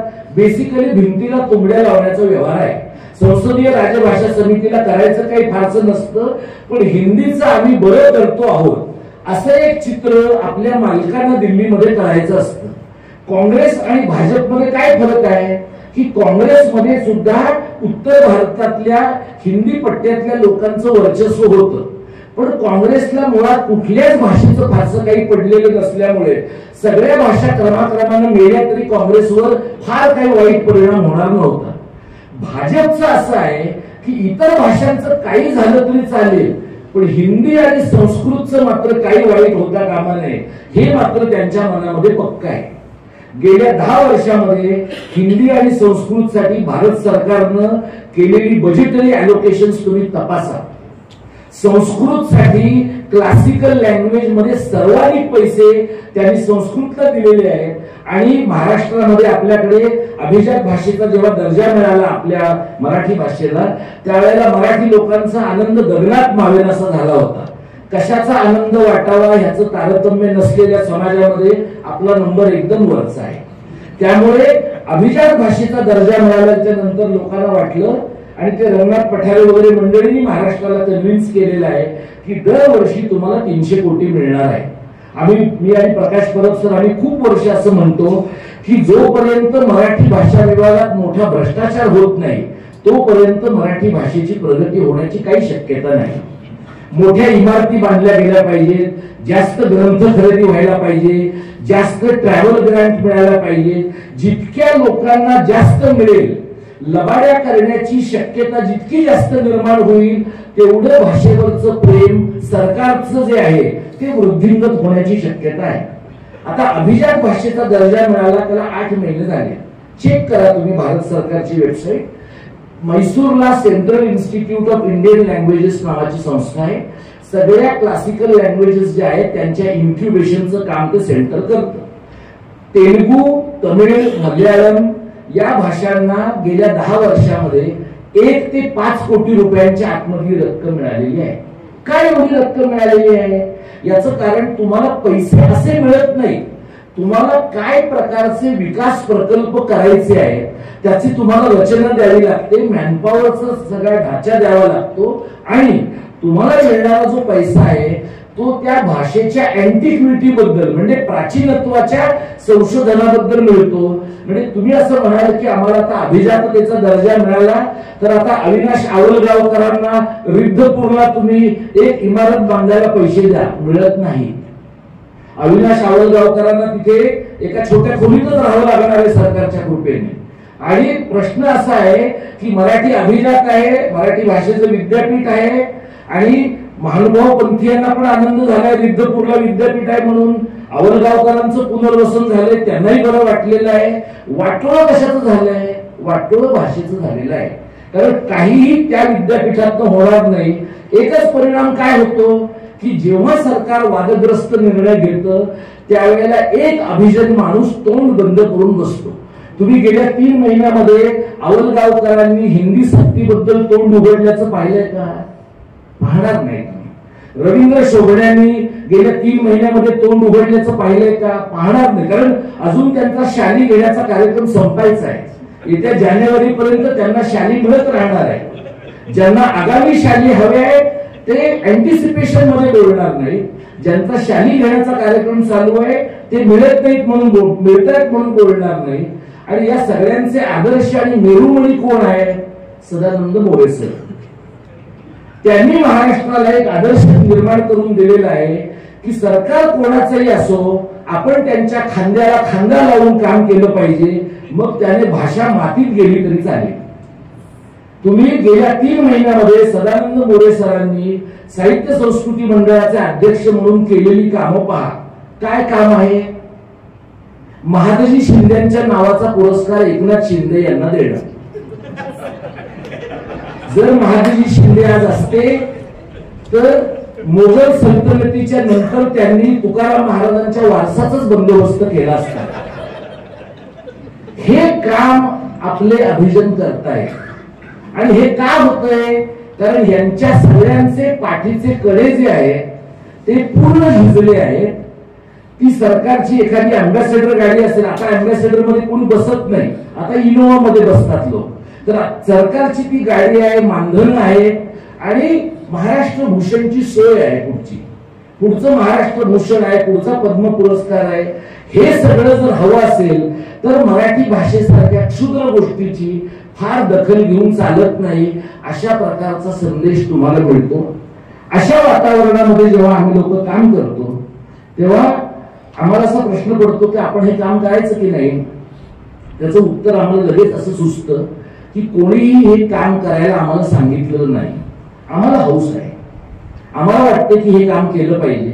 आणि आमचा असा अजिबातच समज नाहीये की हे काम आम्ही नाही केलं तर दुसरं कोणीच करणार नाही. कुणीतरी भाषेचं काम करतच, कुणीतरी समाजाचं काम करतच राहतं. आम्हाला असं वाटतं की या प्रकारचं काम करावं असं आमचा विवेक आम्हाला सांगतो. आमची सत्सद विवेक बुद्धी आम्हाला सांगते. ही मला अत्यंत भाग्याची गोष्ट वाटते की काहीतरी जगण्याला अर्थ देणारं आम्हाला करता येत आहे. मी प्राध्यापक म्हणून 28-29 वर्ष काम करतो. तुमच्यातले काही लोक प्राध्यापक असतील, शिक्षक असतील. तुम्ही एक लक्षात घ्या की शिक्षण व्यवस्था इतकी विस्विशीत झालेली आहे, इतकी भुसभुशीत झालेली आहे की आपल्या जगण्याला काहीतरी एखादा अर्थ जर तुम्हाला शोधायचा असेल तर तुमच्या भाषेसाठी तुम्ही काहीतरी करू शकताय. याच्या इतकी निर्णायक महत्वाची गोष्ट कदाचित आपल्याला सापडणार नाही. आता मला तुम्हाला एक सांगायचं आहे. आम्ही जे महाराष्ट्रभरामध्ये काही बोलायचं अजून बोलू नको, एक 5-10 मिनिटं बोलून असं.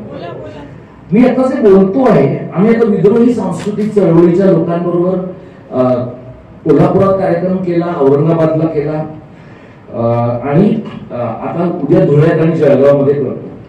तर हे कार्यक्रम आम्ही किशोर ढमाले, प्रतिमा परदेशी यांच्या बरोबरचे कार्यक्रम करतो. ज्या वेळेला मुंबईमध्ये ह्या मराठीच्या आंदोलनाच्या निमित्ताने लोक एकत्र येत होते आणि आपली माध्यमं तुम्हाला माहिती आहे, माध्यमं एका पातळीवर गोचिडासारखी ऑपरेट करतात. म्हणजे एका कोपऱ्यामध्ये बसून तुम्ही महत्वाचं काम केलं आणि परस्पर मेलात तरी त्याची दखल ते घेणार नाही. पण समजा तुम्ही मरताना तुमच्यावर उद्धव ठाकरेंची सावली पडत असेल किंवा राज ठाकरेंची पडत असेल तर परात्पर न्यायाने आपोआपच तुमच्या मृत्यूची दखल घेतली जाण्याची शक्यता आहे. त्यामुळे आमचं जे काम आहे ते उद्धव ठाकरे आणि राज ठाकरेंना भेटण्याआधी पण तितकंच महत्वाचं होतं. पण माध्यमाला ते महत्वाचं कधी वाटलं जेव्हा उद्धव ठाकरेंच्या बरोबर मी जॉईंट प्रेस कॉन्फरन्स घेतली, जेव्हा राज ठाकरेंना मी भेटायला गेलो आमच्या टीम बरोबर आणि लोक मला असं म्हणाले की 2 भावांना एकत्र आणणारा हा माणूस आहे. हे करायचं होतं मला, असं माझं अजिबात म्हणणं नाही. काही वेळेला अचानक गोष्टी होतात आणि मग त्या आपल्याला करायच्याच होत्या असं म्हणून आपण श्रेय घेऊन गप्प बाजूला बसावं लागतं. त्यामुळे हे 2 भाऊ एकत्र आल्याचा काय परिणाम झाला की दोन्ही भावांचे पाय आम्हाला किंवा हात नीट धरून ठेवता येतात की मराठीच्या मुद्द्यावरनं त्याने आता हलायचं नाही. पण या 2 भावांच्या पलीकडचा मुद्दा मी तुम्हाला सांगतो की काँग्रेस सारखा पक्ष ज्याने 56 सालानंतर मराठीच्या मुद्द्याकडे पाहिलंच नव्हतं, त्या पक्षाच्या प्रांताध्यक्षाला आम्ही मराठीच्या मुद्द्याच्या जवळ आणू शकलो. माकप आणि भाकप सारख्या पक्षांनी, म्हणजे तेव्हा हे 2 पक्ष नव्हते, नुसता कम्युनिस्ट पक्ष होता, संयुक्त महाराष्ट्राच्या लढ्यात भाग घेतला. प्रकाश आंबेडकरांच्या पक्षाने या आंदोलनामध्ये सहभागी व्हायचं ठरवलं. आम्हाला असं दिसतं की भाषेचा प्रश्न हा राजकीय आहे. तो राजकीय का आहे धर्माचा प्रश्न जसा राजकीय आहे तसा भाषेचा प्रश्न राजकीय आहे. आणि भाषेच्या प्रश्नाच्या बाबतीमध्ये ज्या वेळेला आम्ही सगळ्या पक्षांना भेटत होतो त्यावेळेला एका पत्रकाराने लिहिलं फेसबुकला, मी उद्धव ठाकरेंना भेटल्यानंतर, की शिवसेनेला ही चळवळ तुम्ही अंगण देऊन टाकलेली आहे. फेसबुक ही चावडी असल्यामुळे आपल्याला जगातल्या कोणत्याही विषयाबद्दल मत देता येतं. अभ्यास ही काही त्याची पूर्वअट नाहीये. त्यामुळे लोक मतं मांडतात. त्यानंतर लोक असं म्हणले मला की तुम्ही फॅसिस्टांच्या दावणीला मराठीची चळवळ बांधून टाकलेली आहे. मुळामध्ये दोन्ही सेना जर फॅसिस्ट असतील तर त्यांच्या फॅसिझमची जबाबदारी माझ्यावर नाहीये. आणि मी त्यांना भेटायला गेलो नसतो तर ते कमी फॅसिस्ट झाले असते असाही प्रश्न नाहीये. त्यामुळे एक आपण लक्षात घ्यायला पाहिजे चळवळीत काम करणाऱ्या लोकांनी की भाषेचा मुद्दा त्यांच्या समोर जाऊन आहे तसा सांगण्यामुळे त्यांना जर आम्ही भूमिका घ्यायला भाग पाडत असू तर त्यांच्याही भूमिकेमध्ये मतपरिवर्तन करण्याची क्षमता आमच्यात येते. पण ज्या लोकांना आदल्या दिवशी मी उद्धव ठाकरेंना भेटलो तेव्हा निम्मा फॅसिस्ट वाटत होतो त्यांना दुसऱ्या दिवशी प्रकाश आंबेडकरांनी मला पत्र पाठवल्यावर मी आंबेडकरवादी झालेलो आहे असं लक्षात आलं. हा आपला प्रॉब्लेम आहे. त्यामुळे या प्रकारच्या प्रतिक्रियांना किती महत्व द्यायचं, काम करायचं किंवा रिॲक्ट करायचं, यातली काम करायची ही सगळ्यात महत्वाची गोष्ट आहे असं मी मानतो. आता आम्ही प्रतिमा परदेशी आणि किशोर ढमाले यांच्याबरोबर तिसरा कार्यक्रम करतो. विद्रोही चळवळीतल्या अनेक लोकांना म्हणजे आनंद भंडारे हा माझा सहकारी दीर्घकाळ लोकांना असं सांगत आलेला आहे की बाबासाहेबांना मानणारा जो वर्ग आहे, बाबासाहेबांचं एवढं लेखन मराठीमध्ये आहे, बाबासाहेबांनी मराठीला ज्ञानाची आणि वंचितांच्या संघर्षाची भाषा बनवण्याचा प्रयत्न केला तर आंबेडकरवाद्यांना मराठी आपली भाषा का वाटत नाही. आता हे बोंबलून आम्हाला 15 वर्ष झाली. पण प्रत्येक गोष्टीची वेळ यावी लागते. आणि मग किशोर ढमाले आणि प्रतिमा परदेशींच्या व्यासपीठावर आम्ही गेलो, तिथे बोललो आणि तिथे आम्हाला हे पण सांगता आलं की फक्त दीपक पवारची मुलगी मराठी माध्यमात गेलेली आहे असं नाही, किशोर ढमाले आणि प्रतिमा परदेशींची मुलगी पण मराठी माध्यमात गेलेली आहे. म्हणजे मराठी माध्यमात मुलांना घालणं हे फक्त समाजातल्या वरच्या घटकातल्या लोकांनी केलंय असं नाही. ज्याला ज्याला आपली भाषा ज्ञानाची भाषा व्हावी असं वाटतंय तो प्रत्येक माणूस त्या प्रकारची गोष्ट करतो आहे किंवा करू शकतो आहे. आता आम्ही ज्या वेळेला हिंदीला विरोध केला त्यावेळेला तुम्हाला माहितीये हिंदी वर्तमान हिंदी चॅनल्स कशा पद्धतीने चालतात. ज्याला साधारणपणे रवीश कुमारने लष्करे नोएडा असं म्हटलेलं आहे. अत्यंत योग्य शब्द त्याने लष्करे नोएडा असा वापरलेला आहे.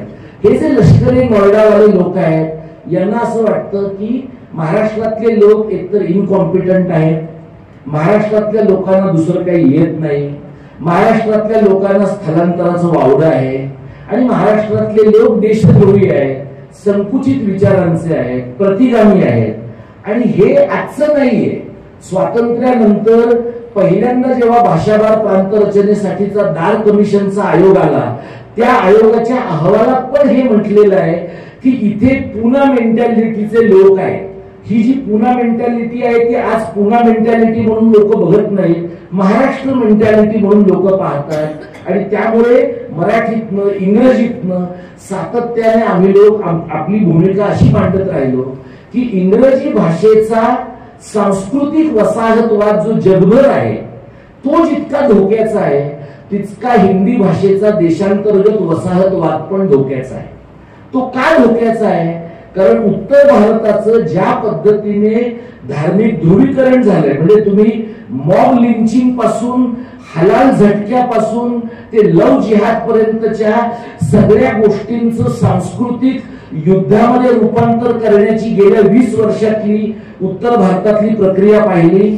आणि मराठी लोक ज्या मूर्खपणाने आणि अत्यंत वेगाने त्याच्यामध्ये सहभागी होत आहेत ते जर पाहिलं तर जोपर्यंत आपण या धार्मिक ध्रुवीकरणाच्या राजकारणाला भाषेच्या राजकारणाने मराठी कारणाने छेद देत नाही तोपर्यंत आपण तगू शकणार नाही. आणि तशा प्रकारचं वायडर नॅरेटिव्ह तशा प्रकारचं बृहत कथन सोबत घेऊन लोकांच्याकडे गेल्याशिवाय काही होणार नाही हे आम्हाला अत्यंत स्पष्टपणाने जाणवत आहे.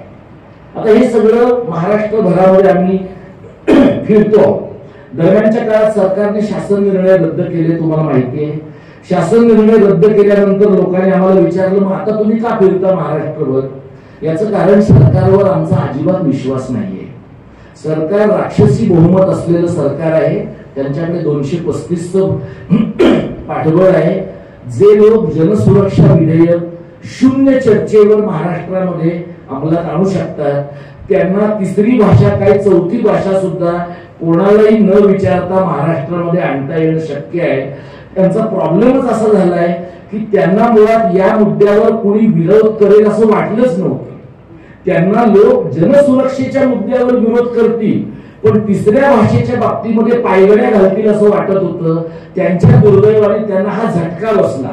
तुम्ही फडणवीसांच्या वेळोवेळच्या मुलाखती जर पाहिल्या तर तो एक अत्यंत चांगला अभिनेता आहे. म्हणजे त्यांचा सगळा पाताळयंत्रीपणा ते नीट लपवू शकतात. आणि त्यांचं जे गोड मध्यमवर्गीय ब्राह्मणी नागपुरी हसू आहे ते छान त्यांना सांभाळून ठेवता येतं. पण ते सुद्धा त्यांना या सगळ्या फेज मध्ये सांभाळता येत नाही बघा. मध्ये मध्ये त्यांचा तिळपापड होतो. म्हणजे ज्या कुणा लोकांच्यामुळे त्यांना हे करावं लागलेलं आहे त्यांना किमान कानफटून काढलं पाहिजे असं त्यांना मनोमन निश्चित वाटत असेल. आता त्यांच्या मातृसंस्थेच्या पद्धतीप्रमाणे कानफटून काढण्यासारखी कमी हिंसक गोष्ट ते करणार नाही.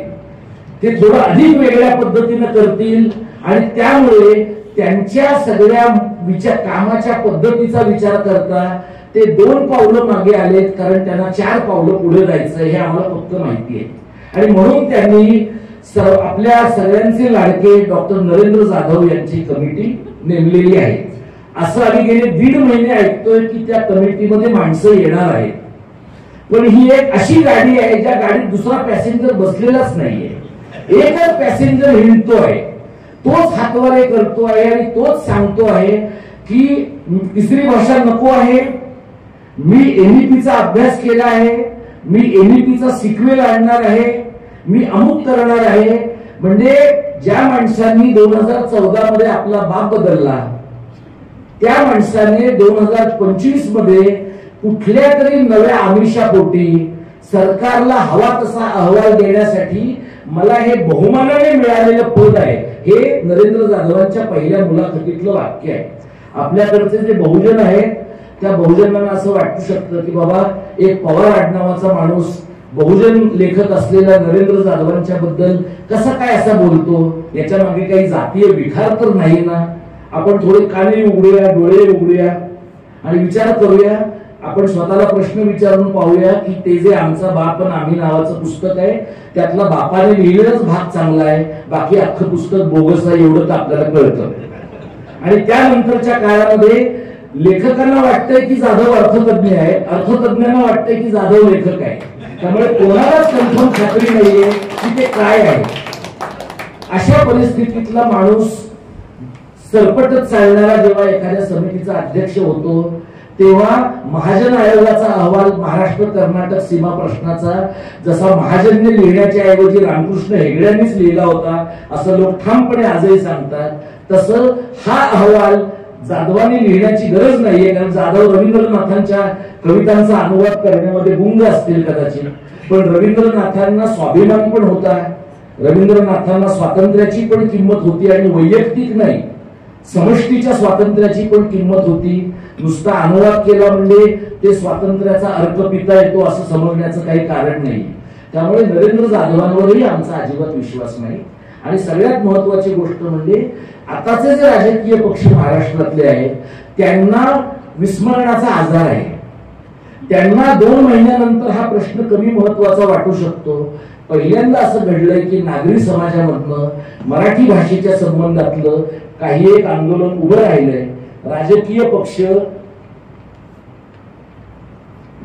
सोबत असोत किंवा नसोत हे आंदोलन आम्ही तडीला न्यायचं ठरवलंय. मी आणि आनंद आणि चिन्मयी सुनील आणि राज ठाकरेंना भेटायला गेलो होतो आणि माध्यम एवढी डेस्परेट असतात की त्यांनी मी आणि तो पाठमोरा जातानाचे आमचे फोटो लावले की दीपक पवार राज ठाकरेंच्या भेटीला आणि मीरा रोड मध्ये झालेल्या हिंसेबद्दल माहिती देणार. आता ह्या हिंसेमध्ये मी मारही खाल्ला नव्हता आणि हिंसा केली नव्हती, पण तरी आम्ही काय माहिती देणार होतो राज ठाकरेंना मला माहित नाही. पण आम्ही गेलो राज ठाकरेंकडे. तुम्हाला मी राजकीय पक्षांचा दृष्टिकोन सांगतो. तेव्हा मला ते म्हणले की तुझे व्हिडिओ पाहतो मी, तू माझ्यावर टीका करतोस. जो माणूस उभ्या महाराष्ट्रातल्या कोणावरही टीका करतो त्याला माझ्यासारख्या किरकोळ माणसाच्या टीकेचा त्रास व्हावा हे फार मला गमतीचं वाटतं. दुसरं ते मला म्हणाले ते सगळं राजकारण वगैरे तुम्ही माझ्यावर सोडा. आपल्या राजकीय पक्षांचा दृष्टिकोन असा आहे की ते सोशल वर्क टाईपचं काम आहे ना ते तुम्ही करा, आम्ही राजकारण करणार.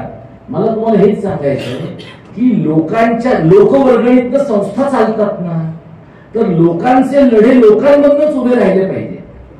मनसेला काही वाटू द्या, उद्या मनसेला वाटेल मराठी शाळांपेक्षा हनुमान चालीसा महत्वाची आहे. राज ठाकरे त्या आमच्या बैठकीतच म्हणाले, कारण ते खूप ठिकाणी म्हणाले. त्यामुळे असं काही माझा आणि त्यांचे काही सिक्रेट टॉक्स होत नाही. त्यामुळे ते आम्हाला म्हणले की बालमोहन शाळेमध्ये मुसलमान मुलं शिकतात आणि ती मुसलमान मुलं सरस्वती वंदनेला उभी राहत नाही असा बालमोहनच्या लोकांचा आक्षेप आहे. तर ते दुसऱ्यांदा म्हणले आम्हाला 2-3 वर्षामध्ये. मी त्यांना म्हटलं मुळात बालमोहन सारख्या ब्राह्मणी शाळेमध्ये मुसलमानांची मुलं येतात हीच मोठी गोष्ट आहे असं तुम्हाला वाटत नाही का? आणि सरस्वती वंदनेच्या बद्दल मराठी समाजातच दुमत आहे. ते म्हणावे की म्हणू नये याच्याबद्दल काही क्लॅरिटी नाहीये. हा राष्ट्रगीताला कुणी उभं राहत नसेल तर वादाचा मुद्दा आहे. ही जी मुसलमान मुलं आहेत ती कशी आली आहेत? आरटीईच्या कोट्यातनं आलेली आहे. एरवी बालमोहनच्या रेग्यांनी माहीमच्या मुसलमानांना प्रवेशच दिला नसता. आता परिस्थिती अशी आहे की ती आरटीईची मुलं घ्यावी लागतात, कारण त्या पोरांच्या मागोमाग सरकारचं अनुदान येणार आहे. नाहीतर आनंद भंडारे जिथं राहतो आमच्या वरळीमध्ये, त्या वरळीच्या भागामधल्या दलितांच्या पोरांना बालमोहन आणि राजा शिवाजीमध्ये आतापर्यंत प्रवेश नव्हता. कारण या मराठी शाळा उच्चवर्णीयांच्या आणि उच्चवर्गीयांच्या होत्या. जसजसे उच्चवर्णीय आणि उच्चवर्गीय वर सरकले तसतसे मराठी शाळांचे लोक घरोघरी जाऊन मुलं पाठवा असं म्हणायला लागले. आणि तेव्हा लोकांनी त्यांना विचारलं की तुमची पोरं कुठल्या शाळेत गेली? तुमची पोरं का नाही मराठी माध्यमाच्या शाळेत गेली? तुमच्या पोरांनी मराठी माध्यमाच्या शाळेत जायचं नाही आणि गरिबांच्या पोरांनी मराठी माध्यमाच्या शाळेत जायचं, ही लबाडी चालणार नाही. ही लबाडी जशी शिक्षकांची चालणार नाही, संस्था चालकांची चालणार नाही. संस्था चालकांची काय लबाडी आहे? एकाच कॅम्पसवर एसएससीची शाळा पण चालवायची आणि सीबीएसई बोर्डाची पण चालवायची. सीबीएसई बोर्डाची शाळा मराठी शाळेला वाळवी सारखी पोखरून संपवणारच आहे. त्यामुळे हे अशा प्रकारच्या लबाड्या हे करणारे मराठीच लोक आहेत आणि त्यांच्याही बद्दल तितक्याच मोकळेपणाने बोललं पाहिजे. मी माझ्या बोलण्याच्या समारोपाकडे येतो. इथे नाशिकमध्ये आनंद निकेतन सारखी शाळा आहे. या शाळेसाठी लोकांच्या रांगा लागतात. मी ठाकूर सर होते तेव्हा म्हटलं होतं विनोदिनी ताईंना पण मी त्रास देतो. नाशिकमध्ये एक आनंद निकेतन असून भागणारच नाही. नाशिकमध्ये 10 आनंद निकेतन पाहिजे.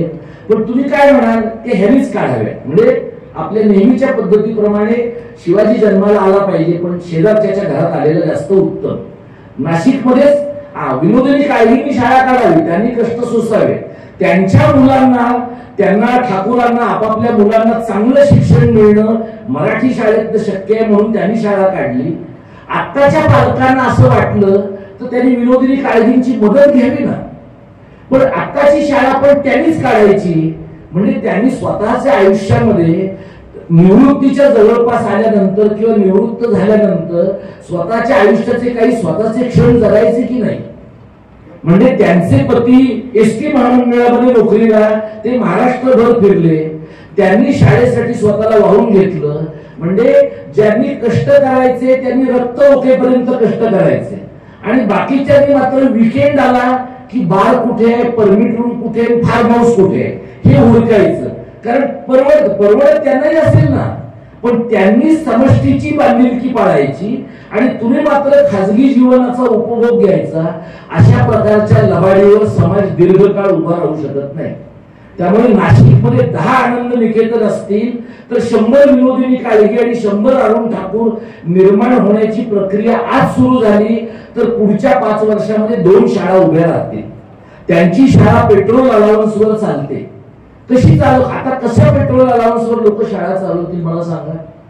कसे लोक जगतील? आज शिक्षण सेवक म्हणून 4000 आणि 5000 पगारावर मुलं काम करतात. त्यांची लग्न होत नाही. 35-35, 40-40 वर्षाच्या मुलांची लग्न होत नाही, 30 वर्षाच्या मुलींची लग्न होत नाही, आणि गावांमध्ये अशी लग्न न झालेला मुलगा, लग्न न झालेली मुलगी ही मराठी माध्यमाच्या विना अनुदानित स्वयंअर्थसहाय्यित गृहदाराखड्यात येऊ शकेल अशा प्रकारच्या शाळेतली मुलं आहे.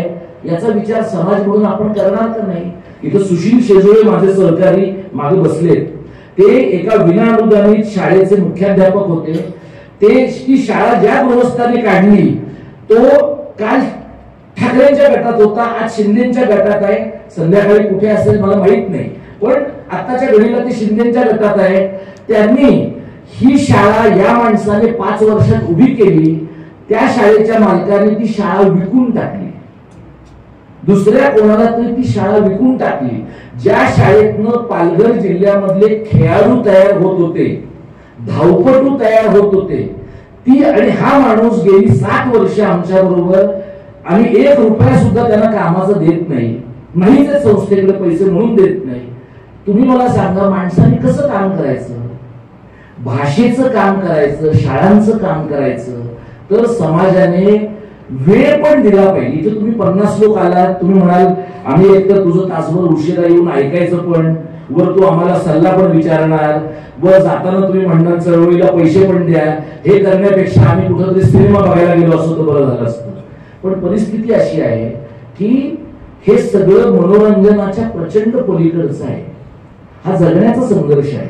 मी विद्यापीठात प्राध्यापक आहे, आणि मी ज्या जमातीतनं येतो त्या जमातीमध्ये सरकारच्या विरोधात बोलण्याची पद्धत नाहीये. पुढे पुढे सरकायचं असेल तर सरकारची चाटणं हाच महत्वाचा उद्योग आहे. आणि आताच्या घडीला म्हणजे माझ्याकडे असलेलं क्वालिफिकेशन लक्षात घेता मी जे करतो आहे ते करायचं बंद केलं तर ताबडतोब मी कुठला तरी कुलगुरू होण्याची शक्यता आहे. पण मला ते व्हायचंच नाहीये. मला संघ आणि भाजपच्या मांडीवर जाण्यामध्ये 0 इंटरेस्ट आहे. याचं कारण माझी भूमिका मराठी वादाचीच आहे. म्हणजे मी कोणाला मेहरबानी करत नाही. पण आता हे काम सुरू व्हायचं आहे. शेवटचं वाक्य सांगतो थांबतो, कारण ते बरेचदा वक्तृत्व स्पर्धांमध्ये होतं बघा काही वक्त्यांचं, ते असं म्हणतात आता मी हा मुद्दा शेवटचाच सांगणार आहे असं म्हणून आणखी 10 मुद्दे सांगतात. तसं तुम्हाला माझ्याबद्दल वाटायला लागेल.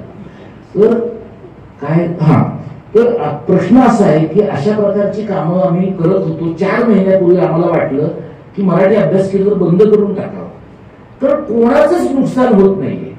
म्हणजे कोणालाही अशी आतून त्रास होत नाही की बाबा हे भाषेचं काम घडत नाहीये. एका अर्थाने फडणवीसांचे आम्ही आभार का मानले पाहिजे की ते एवढे मराठी द्वेष्टे आहेत, ओरिजिनल मराठी द्वेष्टे आहेत, की त्यांच्यामुळे मराठी समाजाला लाज वाटली स्वतःची. त्यांच्यामुळे युट्यूबर्स एकत्र आले. टेलिव्हिजन वाले मला सांगायचे नेहमी तुमच्या कामाला ग्लॅमर नाही ना. ग्लॅमर कधी येतं? राज ठाकरे सांगतात हाडारे त्याला खळ खटक करा की मग ग्लॅमर येतं. आमच्या कामाला 0 ग्लॅमर आहे. आता कामाला ग्लॅमर काय आहे? आता टेलिव्हिजन वाले का आमच्या मागे आहे? कारण मी जे बोलतो आहे, माझी टीम जे बोलते आहे, त्याला मिळणारा टीआरपी आणि राज उद्धवच्या बरोबरच्या लोकांना मिळणारा टीआरपी सारखा आहे. हा म्हणजे काही कुणी आमच्या प्रेमापोटी आमच्याकडे येत नाही. ही वेळ म्हणून मॅक्सिमम वापरली पाहिजे. आपण संघटनासाठी वापरली पाहिजे. ते संघटन कसं करायचं? तर 2 गोष्टी आम्ही ठरवतोय. महाराष्ट्राच्या ज्या जिल्ह्यांमध्ये आम्ही जातोय तिथे मराठी अभ्यास केंद्र, आणि जसं इथे तुम्ही मराठी संवर्धन समिती केली आहे, तुम्ही नाव काही ठेवा, नाव काही ठेवलं तरी आपल्या कामाचा अजेंडा तोच असणार आहे. मी मराठी अभ्यास केंद्र ही मराठी संवर्धन समितीची मुंबईतली शाखा मानतो, आणि मराठी संवर्धन समिती ही मराठी अभ्यास केंद्राची नाशकातली शाखा मानतो. याच्यात काही फरक नाही.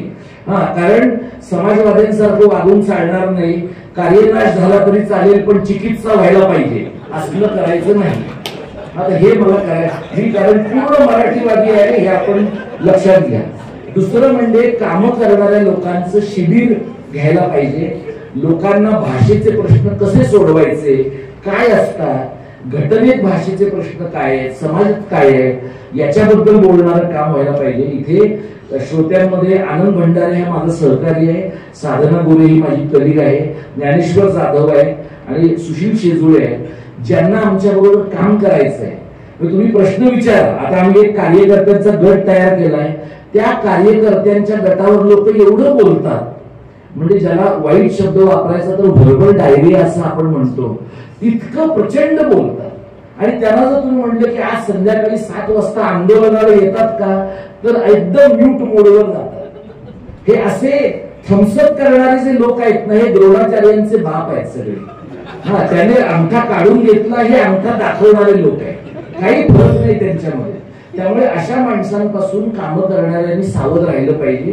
कामासाठी कामच करावं लागतं, कामासाठी पोपटपंची करून चालत आहे। पोपटपंची हे एक काम आहे, पण काम हे काम आहे, पोपटपंची हा त्याचा अनुषंगिक भाग आहे। तर हे तुमच्या सगळ्यांच्या समोर मांडण्याचा प्रयत्न मी केला, प्रकाश परबाने केला, आणि धुळ्यात जळगावात पण आम्ही करतोय। आम्हाला मदत अशी करा की ठिकठिकाणी महाराष्ट्राच्या वेगवेगळ्या जिल्ह्यांमध्ये जिथे कुठे तुमचे मित्र नातेवाईक परिचित असतील त्यांना सांगा आम्हाला भेटायला, आम्हाला त्यांच्याशी जोडून घ्यायला आवडेल। एका पातळीवर जग खूप जवळ आले, पण एका पातळीवर अजिबातच आलेलं नाही। मग आम्ही फेसबुक पोस्ट टाकली की लोक म्हणतात, अरे आधी नाही का सांगायचं, आलोच असतो। म्हणजे त्यांना खात्री असते की ह्याने आता नाशिक सोडलंय, त्यामुळे आता ते परत येणार नाहीये। त्यामुळे कॉन्फिडेंटली लोक म्हणतात की सांगितलं असतं आधी तर बरं झालं असतं, आम्ही नक्की आलो असतो। तर असं करू नका, जिथं शक्य आहे तिथे मदत करा। पैशांची गरज लागते की नाही, तर लागते। तुम्हाला जर विनोदीताईंशी तुम्ही बोला, विनोदीताईंशी बोलून तुम्हाला वाटलं की बाबा दीपक पवार, प्रकाश परब आणि त्यांची टीम हे विश्वास ठेवण्यालायक लोक आहेत, जरूर आम्हाला मदत करा। कारण तुम्ही जर मदत केली नाही तर आमचं काम थांबतं आणि आम्हाला राजकीय पक्षांकडनं पैसे घ्यायचे नाहीये। राजकीय पक्षांकडनं का, आम्ही पालक संमेलन घेताना त्यांच्या नावासहित त्यांची जाहिरात दिलेली आहे, पण कुणाही एखाद्या, आणि आज अशी परिस्थिती आहे की राजकीय पक्ष आम्हाला पैसे देतील सुद्धा, पण त्यांच्या सॅटेलाइट आर्मीज होण्यामध्ये आम्हाला काही रस नाहीये। जर आम्ही स्वाभिमानानं उभं राहून काम करावं असं तुम्हाला वाटत असेल तर आमच्या सोबत या, एवढंच सांगतो। धन्यवाद। जय मराठी, जय महाराष्ट्र। धन्यवाद सर। किती परखड, अभ्यासपूर्ण आणि स्पष्ट, अंतर्मुख करणारे बोल। खरे हा जगण्याचा संघर्ष आहे। आता याच जगण्याच्या संघर्षाचा आम्ही भाग होऊ इच्छितो। सर, आपलं हे वाक्य अंतर्मुख करून गेलं, भावनेला हात धरून गेलं। काहीतरी जगण्याला देण्याचं काम करण्याचा आनंद घ्यायचा असेल तर मराठी भाषा वाचवण्यासाठी योगदान देऊया। आपणही सारे इथे जमलो, खरंच योगदान देऊया। आणि आता महत्वाचा एक भाग चर्चेचा, तो म्हणजे प्रश्नांचा। तर कृपया प्रश्न विचारताना आपलं काम, आपलं नाव हे न सांगता अगदी स्पष्ट असा प्रश्न विचारा। नाशिकच्या मंडळींसाठी असा ठोस कार्यक्रम कोणता असेल? नाशिकच्याच नाही, संपूर्ण महाराष्ट्रातील जे शहर आहेत, तालुके आहेत, त्यांच्याकरता ठोस कार्यक्रम कोणता असला पाहिजे, कोणती धारा असली पाहिजे, याकरता स्पष्टीकरण गरजेचं वाटते।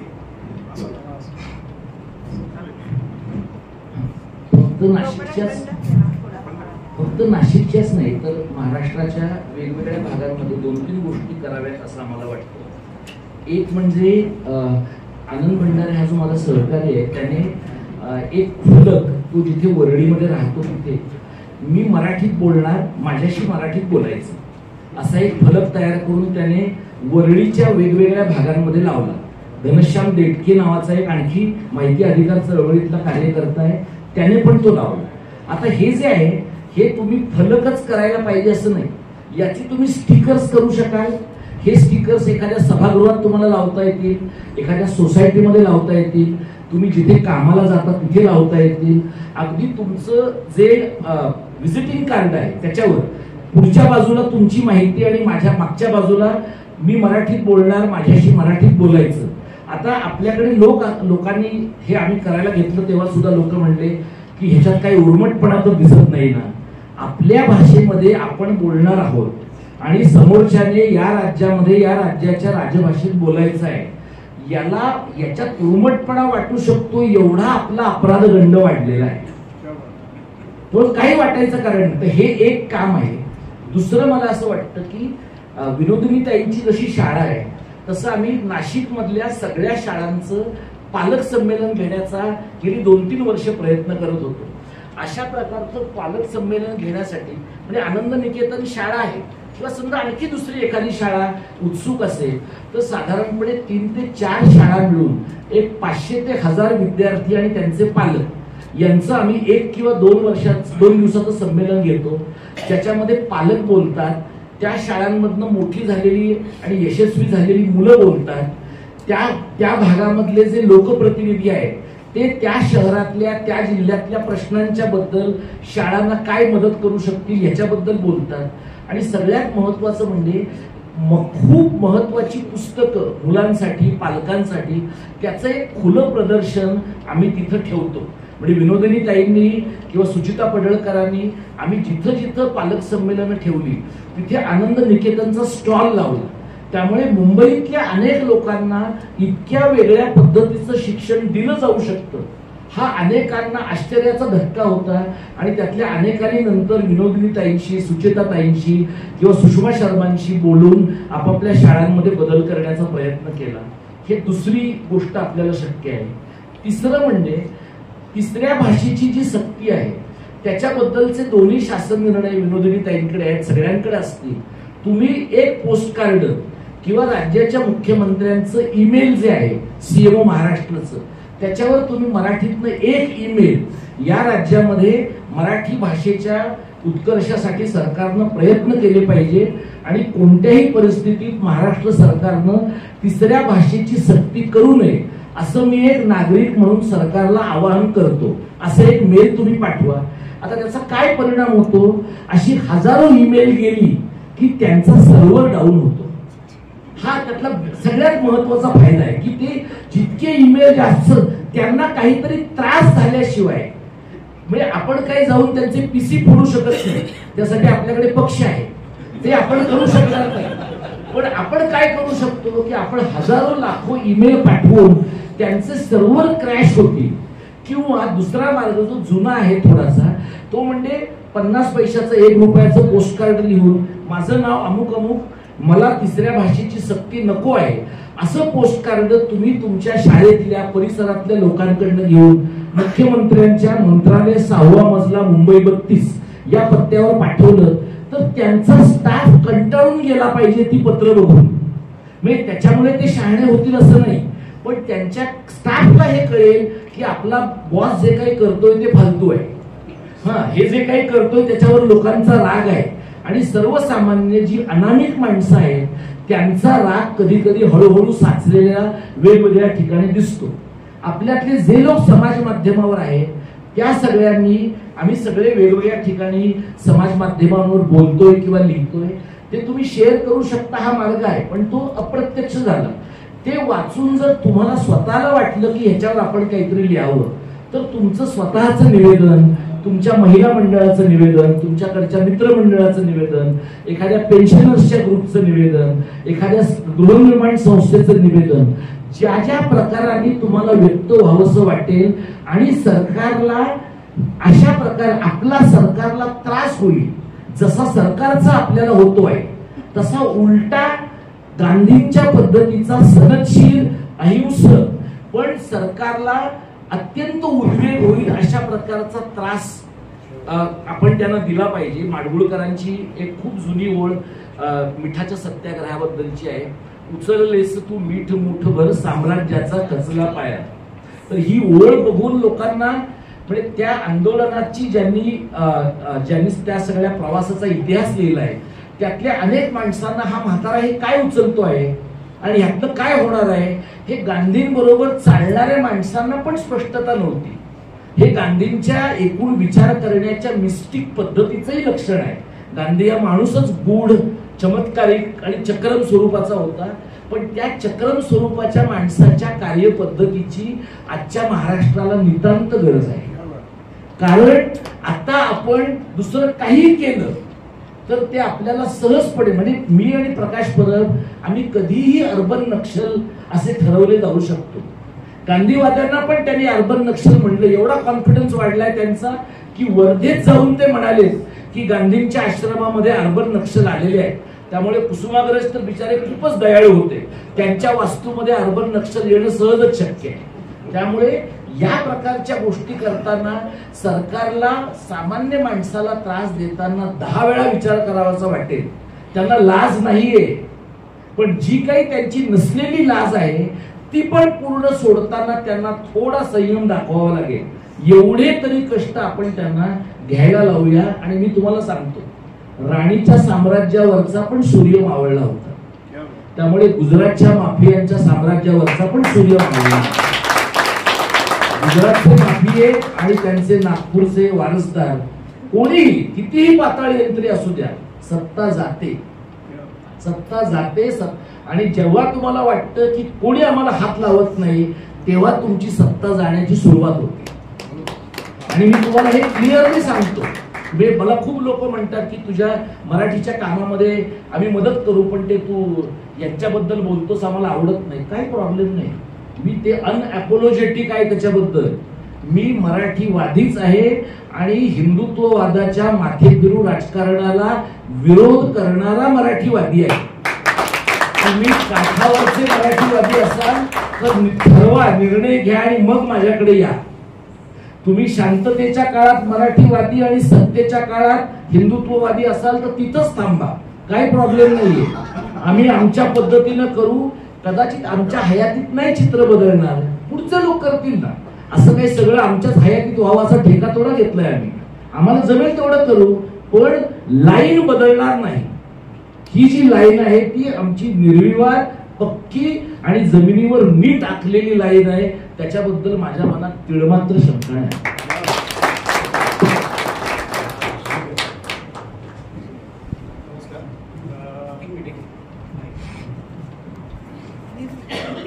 नमस्कार, मी सारंग जाधव, मराठी एकीकरण समितीचा सदस्य आहे. तर परिचित असतील मराठी एकीकरण समितीसाठी. तर नाशिकमध्ये मी 2 वर्षापासून आलो. मराठीसाठी जे सरकार दरबारी काम करता येईल, म्हणजे जे निवेदन देत आहेत त्यासाठी मी संदर्भात काम करत होतो. पण आत्ता संदर्भात मराठीच्या नाशिकमधल्या एकंदरीत परिस्थितीत बघताना 4 वर्षाच्या माझ्या अनुभवावरून मी पाहतो की तरुण वर्ग जो आहे तो मराठीसाठी खूप कमी आकृष्ट होतो या कामासाठी. तर तो तरुण वर्ग वाढवण्यासाठी मला मदत मिळू शकेल का, किंवा आपल्या मार्फत कोणी मराठीसाठी काम करणारे जर असतील, जे सरकार दरबारी निवेदन. तुम्ही म्हणताय तो मुद्दा बरोबर आहे, पण एक फरक मला जो गेल्या 2-3 महिन्यामध्ये दिसतो तो म्हणजे पहिली 10 वर्ष तर आम्ही 50च्या पुढच्या लोकांशीच बोलत होतो आणि आम्हाला असं वाटायचं की आपलं सगळं काम म्हणजे कन्व्हर्टिंग द कन्व्हर्ट असं आहे की ज्यांना ऑलरेडी पटलंय की मराठीचं काहीतरी केलं पाहिजे त्यांच्याशीच बोलतोय. पण गेल्या 25-1 वर्षामध्ये 2-4 महिन्यांमध्ये आम्हाला असं जाणवतंय की तरुण मुलं जी फेसबुकवर नाहीये पण इन्स्टावर आहेत, ऍक्टिव्ह ट्विटरवर आहे, ट्विटर स्पेस घेत आहेत, अशी मुलं बऱ्याच मोठ्या प्रमाणामध्ये ऍक्टिव्ह होताना दिसतात. फक्त इन्स्टावरची जी मुलं आहेत किंवा ट्विटरवरची जी मुलं आहेत त्यातली काही मुलं त्यांचं शिक्षणाचं माध्यम मराठी नाहीये, त्यामुळे ती मुलं व्यक्त होताना इंग्रजीमध्ये होतात किंवा रोमन मराठीमध्ये व्यक्त होतात आणि त्यांचं एकूण मराठीच्या प्रश्नांचं जे भान आहे ते कमी आहे. आणि दुसरं असं आहे की इन्स्टा किंवा या प्रकारच्या फॉर्मॅटवर बरेचदा लोकांना जगाचे प्रश्न जवळचे वाटतात. म्हणजे गाझापट्टीत काय चाललंय, युक्रेनमध्ये काय प्रॉब्लेम आहे, तर हे प्रॉब्लेम बघू नयेत असं माझं म्हणणं नाही, पण आपल्या बुडाखाली काय जळतोय हा सगळ्यात जास्त सिरियस प्रॉब्लेम आहे. तर ही जी ग्लोबल जनरेशन आहे त्या ग्लोबल जनरेशनला जवळ आणण्यासाठी कदाचित त्यांचे फॉर्मॅट म्हणजे रॅप आहे किंवा आता जसं ते फोक आख्यांचा ग्रुप आहे किंवा तोडी मिल फॅन्टसी सारखं एक अत्यंत वेगळं नाटक प्रमिती नरके आणि मुलांनी मुंबईमध्ये केलेलं आहे किंवा आविष्कारमध्ये काही नवीन मुलं नाटकाच्या नव्या फॉर्मॅटमधनं काम करतायत. अशी मुलं आता इथे सुद्धा मला ही तुमच्या शाळेतली आहेत का आधीची का काही मुलं खोकच्या म्हणजे त्या मुली आल्यात आणि 2 तास बसल्या म्हणजे त्या फक्त ताईंच्या भीतीनं बसल्यात असं मला वाटत नाही, त्यांना काहीतरी वाटतंय असं धरूया. तर अशी मुलं जरा ना आपली कदाचित बोलण्याची भाषा पण आहे ना, बोलण्याचं सांगण्याची पद्धत आहे ती पण मला असं वाटतं की थोडी मध्यम आणि उच्च मध्यम वर्गीय आणि ब्राह्मणी आहे की ज्याच्यामुळे आपण या प्रकारच्या मुलांना आकृष्ट करताना त्या मुलांच्या स्लॅंगमध्ये त्या मुलांच्या परिभाषेमध्ये आणि त्या मुलांना ज्याच्यात रस वाटेल असं आपण कदाचित कमी करतोय. म्हणजे आता ते पुण्यामध्ये ढोल वाजवणारे लोक आहेत बघा, हा म्हणजे कान कुठले तरी चालतील पण संस्कृती साजरी झाली पाहिजे असं वाटणारे जे लोक आहेत, तर आता त्यांना ढोल बडवू नका असं सांगण्यात काही पॉईंट नाहीये. मग आमच्यातल्या एकाने म्हटलं की त्या ढोलावरच मी मराठी बोलणार, माझ्याच मराठीत बोलायचं असं ढोलावर लिहून होतंय का बघा. म्हणजे काय होईल की तोच ढोल आपल्याला थोडा सुसह्य वाटू शकेल. तर एवढं करता येणं शक्य. आता प्रॉब्लेम काय आहे की लोकांचे प्रेफरन्सेस एवढे बदलले लोकांच्या, आणि राजकीय पक्षांनी आणि अशा धनाढ्य मंडळींनी लोकांना इतकं ताब्यात घेतलंय की तुम्हाला काय 100 टी-शर्ट देतो, तुम्हाला शिर्डीला नेतो, तुम्हाला अक्कलकोटला नेतो. मराठीच्या चळवळी चालवणाऱ्यांकडे असं ऑफर करायला काहीच नाहीये. आपण त्याला काय म्हणतो, नाही तुम्ही 2 तास दिले पाहिजे, तर ते म्हणतात की त्या 2 तासामध्ये मॅगडीत काम केलं तर पैसे पण मिळतात, खायला पण मिळतं. तर हे जे आहे ना, हे तरुण मुलांशी डील करायचे मार्ग थोडे आपल्याला बदलायला पाहिजे. आणि तुम्ही आपले सरकारचा मुद्दा चांगला सांगितला. त्या आपले सरकारवर असेल किंवा माहितीच्या अधिकाराचे अर्ज टाकणं असेल, याच्या काही कार्यशाळा आनंद भंडारेने घेतल्या होत्या. फक्त ते काही वेळेला काय होतं की लोक प्रश्न काढतात पण सरकारच्या यंत्रणा इतक्या नालायक आहे की बरेचदा त्या पहिल्या टप्प्याला उत्तरं देतच नाही. मग त्यांचा उत्साह संपतो. मग ते पहिल्या अपीलात जा, दुसऱ्या अपीलात जा, त्याच्यासाठी जाऊन भांडा. ह्याला जी जिगर लागते ना, ती नुसती तुम्हाला ऑनलाईन कमावून येत नाही. तर त्यासाठी जरा थोडं आपल्याला अधिक भेटता येईल. तुम्ही जर विनोदिनी ताईंशी बोललात तर त्यांच्या शाळेतनं बाहेर पडलेली काही मुलं जी समाजामध्ये काही बरं काम आता करत असतील, शिकत असतील, तर मला वाटतं थोडंसं ती इंटरॅक्शन, किंवा लोकेश शेवडेंशी तुम्ही बोललात उस्मानाबाद प्रतिष्ठानमधल्या काही लोकांशी, तर मला वाटतं त्याचा उपयोग होऊ शकेल.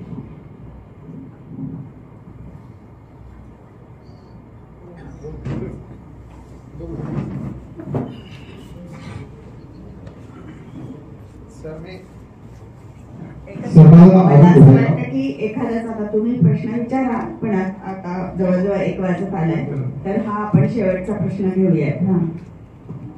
माझं नाव अरुण गोळेराव, मी अनिष्ट कार्यकर्ता आहे. मुद्दाम उल्लेख करतो, माझा जन्म 1 मे 1960 आहे. कुठेतरी मराठीशी अधिक महत्व आहे असं मी स्वतः समजून चालतो.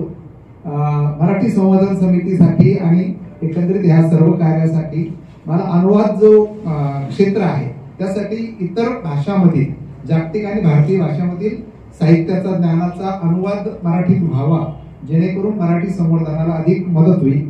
या मुद्द्यावर काही प्रकाश टाकता येईल.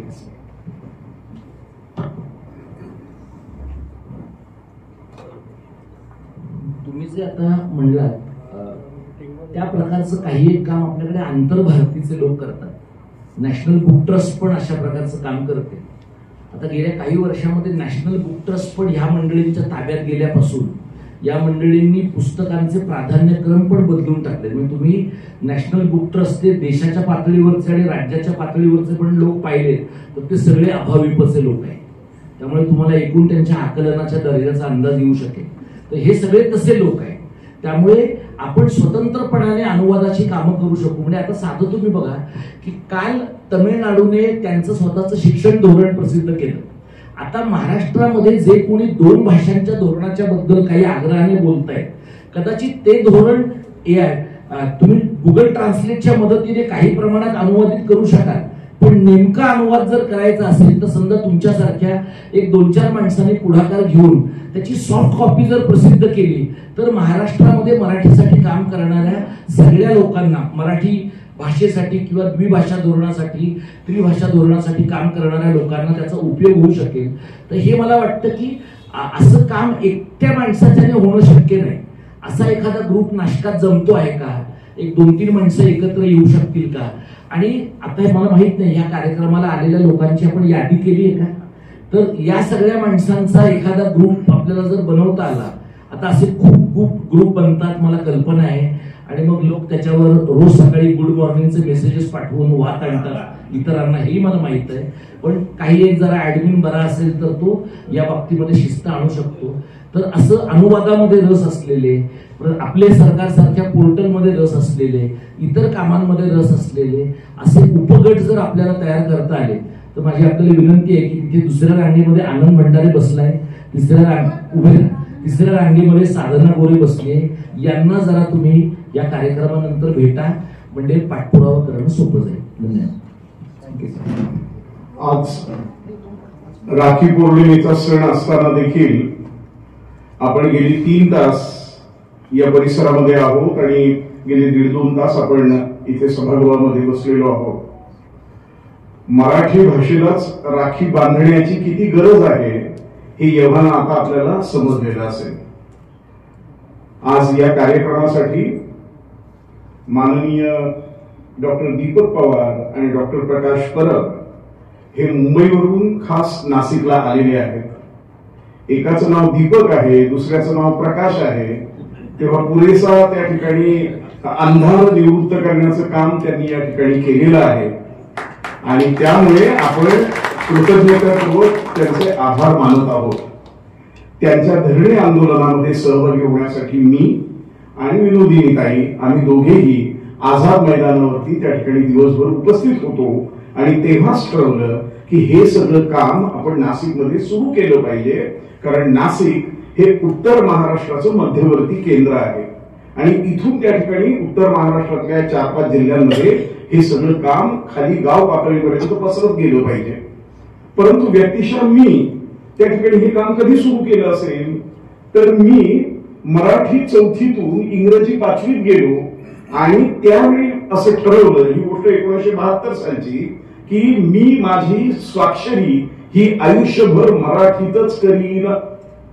त्यामुळे त्या ठिकाणी हे काम व्यक्तिशः आपण प्रत्येकाने स्वतःच्या ताकदीनिशी स्वतःच्या घरापासून सुरू केलं पाहिजे आणि त्या बाबतीमध्ये आज आपण सर्वजण या दोन्ही अभ्यासक मान्यवरांना या ठिकाणी अशी ग्वाही देऊया की आम्ही हे जे काम तुम्ही सुरू केलेलं आहे ते आमचं काम म्हणून आम्ही अंगीकृत म्हणून त्या ठिकाणी पुढे पुढे निश्चितपणानं नेऊ आणि तुम्ही जी दिशा दाखवाल त्या वाटेवरून आम्ही पुढे जात राहू.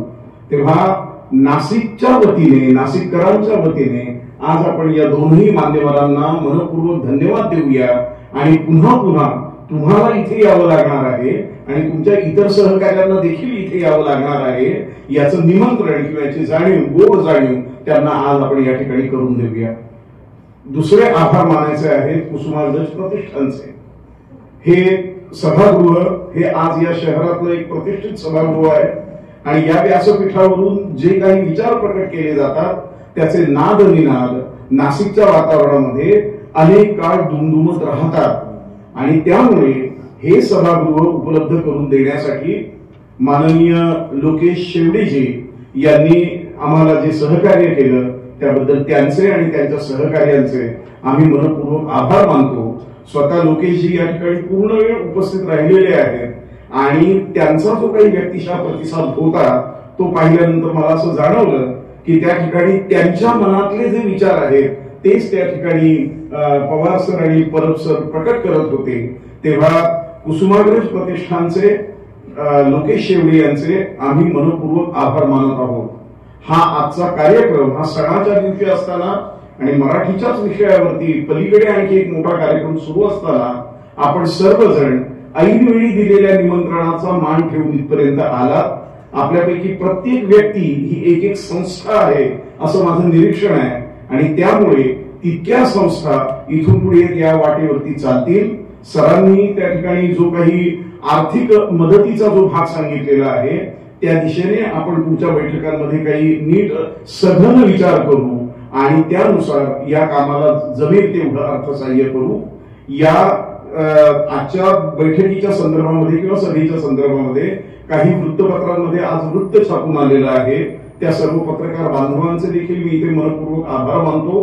कुसुमाग्रज प्रतिष्ठानच्या इथल्या कर्मचाऱ्यांनी आम्हाला जे सहकार्य केलेलं आहे मी त्यांचेही आभार मानतो आणि आजचा हा कार्यक्रम या ठिकाणी पूर्ण झाला असं मी घोषित करतो. इथून पुढे जेव्हा जेव्हा आम्ही आपल्याशी संपर्क साधू तेव्हा तेव्हा मराठीच्या संदर्भातल्या एकेका कामासाठी तुमचं असंच सहकार्य तुमच्या मित्रांसह स्नेहांसह आम्हाला मिळत राहील हा आशावाद या ठिकाणी व्यक्त करतो आणि आजचा कार्यक्रम हा पूर्ण झाला आहे असं जाहीर करतो. धन्यवाद. आमचा माजी विद्यार्थी आहे शानोल, त्यांनी अत्यंत म्हणजे अगदी 11th आवरला म्हटलं की कृपा करून तू करशील का आपलं व्हिडिओ शूटिंग, तर लगेच तो आला आणि तो हे सगळं काम करतोय, त्याबद्दल त्याचंही आभार.